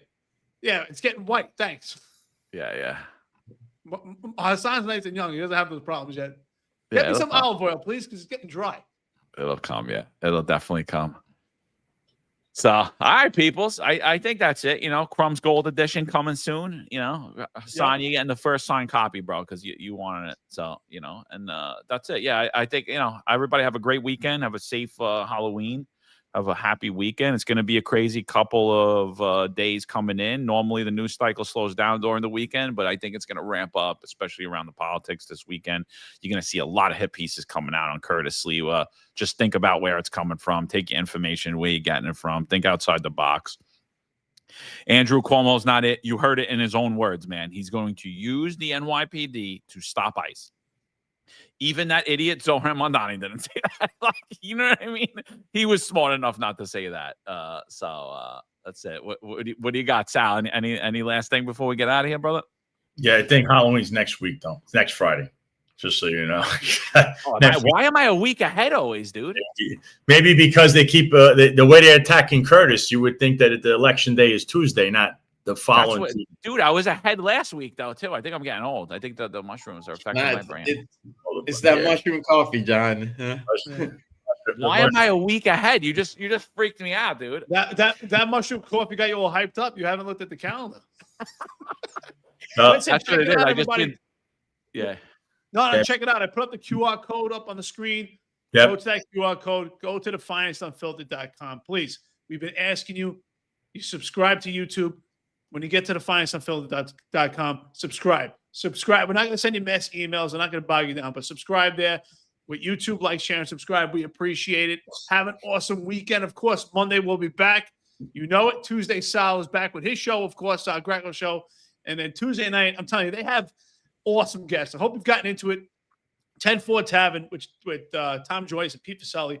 They do a great job bringing guests throughout the entire country with different takes on law enforcement, some great cases. We even had retired Chief Boyce, who was retired from the NYPD. That was a great interview. And of course, Wednesday is your executive perspective. Ron and Rob, they put on a hell of a show. They really are doing an awesome job. And then Thursday, Sal is back again. And Wednesday, of course, we always have someone on. Hell of a week, getting stacked. And John, Halloween is next week.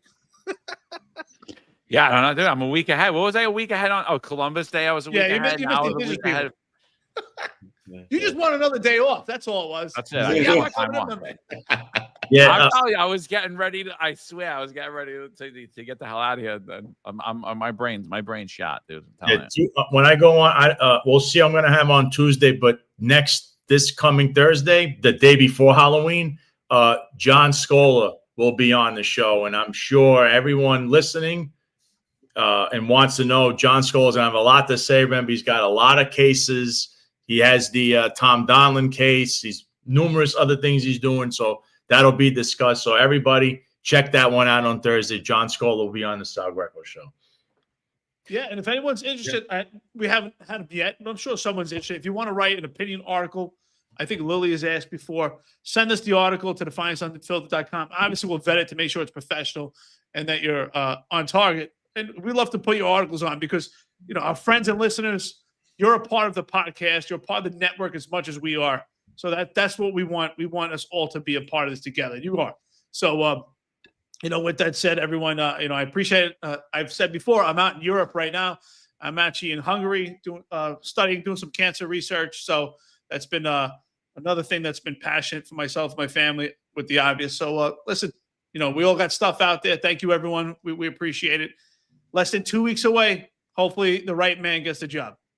Yeah, everyone in the comments too. Operation Breadbasket. He's pretty good in the comments, but I know he's going back and forth with Ron Layson, which is hysterical. But he was great yesterday. He's even better today. All the guys in the chats, whether you like us, you don't like us, you're all great. You're all part of the family here. So we your opinion matters. Just so you understand what you say, except for maybe one person in particular, your opinion matters here, and it's you see it implemented in the show. We care about all of you. I care about it on my show. Ron and Rob do the same. So does the 10-4 Tavern. So keep that up, and thank you all for always tuning in, always watching our content, and don't forget to like, share, and subscribe. Yeah, and just one point on that the articles that Eric was talking about. We did receive one article from an anonymous source, and it was just merely targeting names, and it sounded honestly, dude, you sounded like a disgruntled worker, and like we're not just going to blast people. We're not just going to put out because your sergeant told you to do something you don't like or your CO's an ass. Not happening. If you really want us to put out an article and we could put it out anonymously, we have to know who you are. Like, we're not just going to be like, oh, yeah, here, look, John McCarry's bald bastard and he's mean and he takes away all our meals. Like, no, like we needs to be. We need to know who you are. We won't put you out, but we need to know who you are. If you don't trust us, we don't trust you. It's that simple. And we're gonna have Marlon do his intel and find out who it is. Marlon's gonna uncover it. Oh, we're not gonna look at Just that. kidding. Yeah, no, guys. Listen, we appreciate you guys joining us, and like Sal says, your voice matters, and including you, RH, the official Antifa liaison, because this show wouldn't be as lively. We wouldn't have as many jokes if we didn't have very divergent views. So we thank you all for joining us, and hope you have a great weekend, and hope you stay safe, and we'll see you guys next week. Yeah, even you, 1804 Banks. All right, we still love you. Even though you're a Dallas Cowboys fan, bro, we still like you. Don't worry about it. 1804 Banks. What do you think RH stands for? That's his name, Hamilton. Whatever. I forget. Oh, that's it. Oh, yeah. Could be. Yeah, it's his name. He took his name down because he was on it so much, bashing us. Aria keeps thinking, no, Aria, it's not you who I'm mentioning. I don't mention this person by name, but if you've watched the show, the person I'm referenced to is probably the most low information person that I've seen online. So it's not you, though. So it's not you who I'm referencing. But one of you in here, which you can tell everybody hates this one person in general, that's the person that your opinion really, you're off the wall. Bottom line. Yeah. Ciao. Yeah, Special Hagen says you guys need to protect yourself from libel and defamation suits.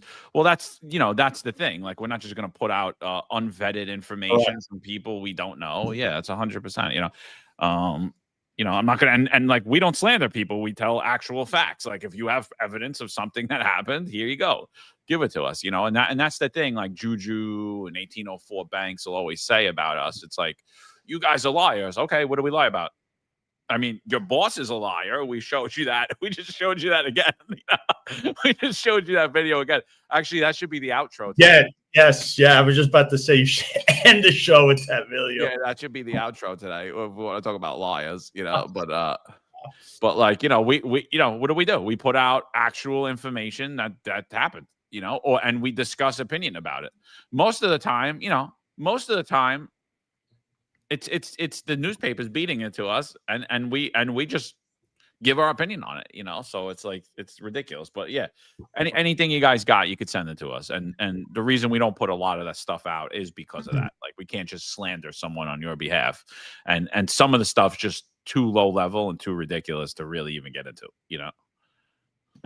Yeah, I just want to say good luck to the social workers out there. I hope they got good body bags, because that's where they're headed, unfortunately. Body bags and body armor. That's all right. I'm sure whoever's mayor, if it's Zohran Mamdani or Andrew Cuomo, God forbid those two losers win. God forbid social workers die, and we don't want that. But they'll be, the only reason the homicide rate is because of the social workers. They'll get blamed for it. Yeah. And crime trackers, if you want to get in touch with Sal, www.thefinestsunfiltered.com. You can email it. We'll get you over. He says I want you on my show. Yeah. Crime trackers, PIO. So like anything you need.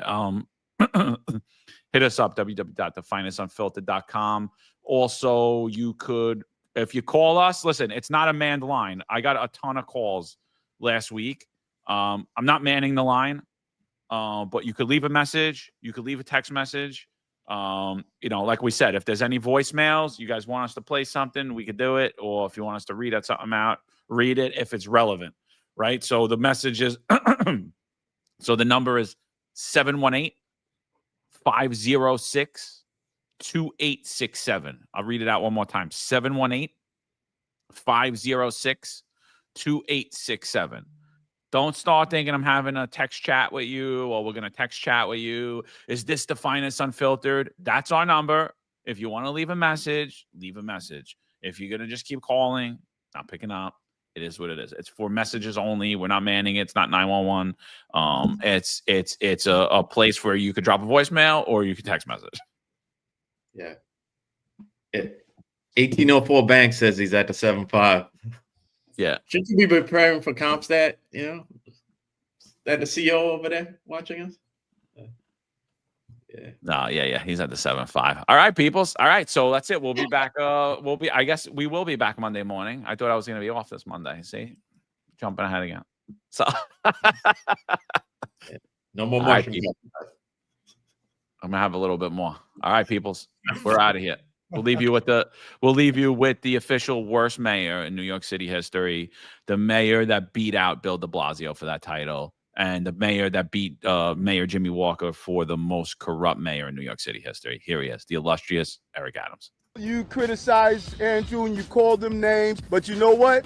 Andrew Cuomo is a snake and a liar. Andrew is a double-digit loser. I said, Andrew, are you that level of arrogance? People who run on independent lines are normally just crackpots. This is not, let me stand behind a cocoon somewhere. I always said he didn't have the legs to run in New York. Ask him, when was the last time he was on the subway? Andrew Cuomo was lazy. New Yorkers have 5 fingers. They love the middle one the most. I had to fix his mess. What would he do? He'll manage it away? He'll do a PowerPoint? You know, come on. You expect for me to step aside when you just lost to Zohran $25 million. He didn't want to be mayor. He didn't campaign. Newsflash, he lost by 13 points. And that's the highest level of arrogance. Is he still a snake and a liar? All I know is all my haters become my waiters when I sit down at the table of success. Ignore him. You criticized Andrew and you called him names, but you know what? Andrew Cuomo is a snake and a liar. Andrew is a double-digit loser. I said, Andrew, are you that level of arrogance? People who run on independent lines are normally just crackpots. This is not, let me stand behind a cocoon somewhere. I always said he didn't have the legs to run in New York. Ask him, when was the last time he was on the subway? Andrew Cuomo was lazy. New Yorkers have 5 fingers. They love the middle one the most. I had to fix his mess. What would he do? He'll manage it away? He'll do a PowerPoint? You know, come on. You expect for me to step aside when you just lost to Zohran $25 million. He didn't want to be mayor. He didn't campaign. Newsflash, he lost by 13 points. And that's the highest level of arrogance. Is he still a snake and a liar? All I know is all my haters become my waiters when I sit down at the table of success. Ignore him. There's a handful of retired officers that don't live in the state that have a lot to say about the dream team, as I like to call it. All of a sudden, they retire and have a master plan on how to fight crime, but nothing to contribute when they were here. They want to come back and be part of the dream team. What can I say?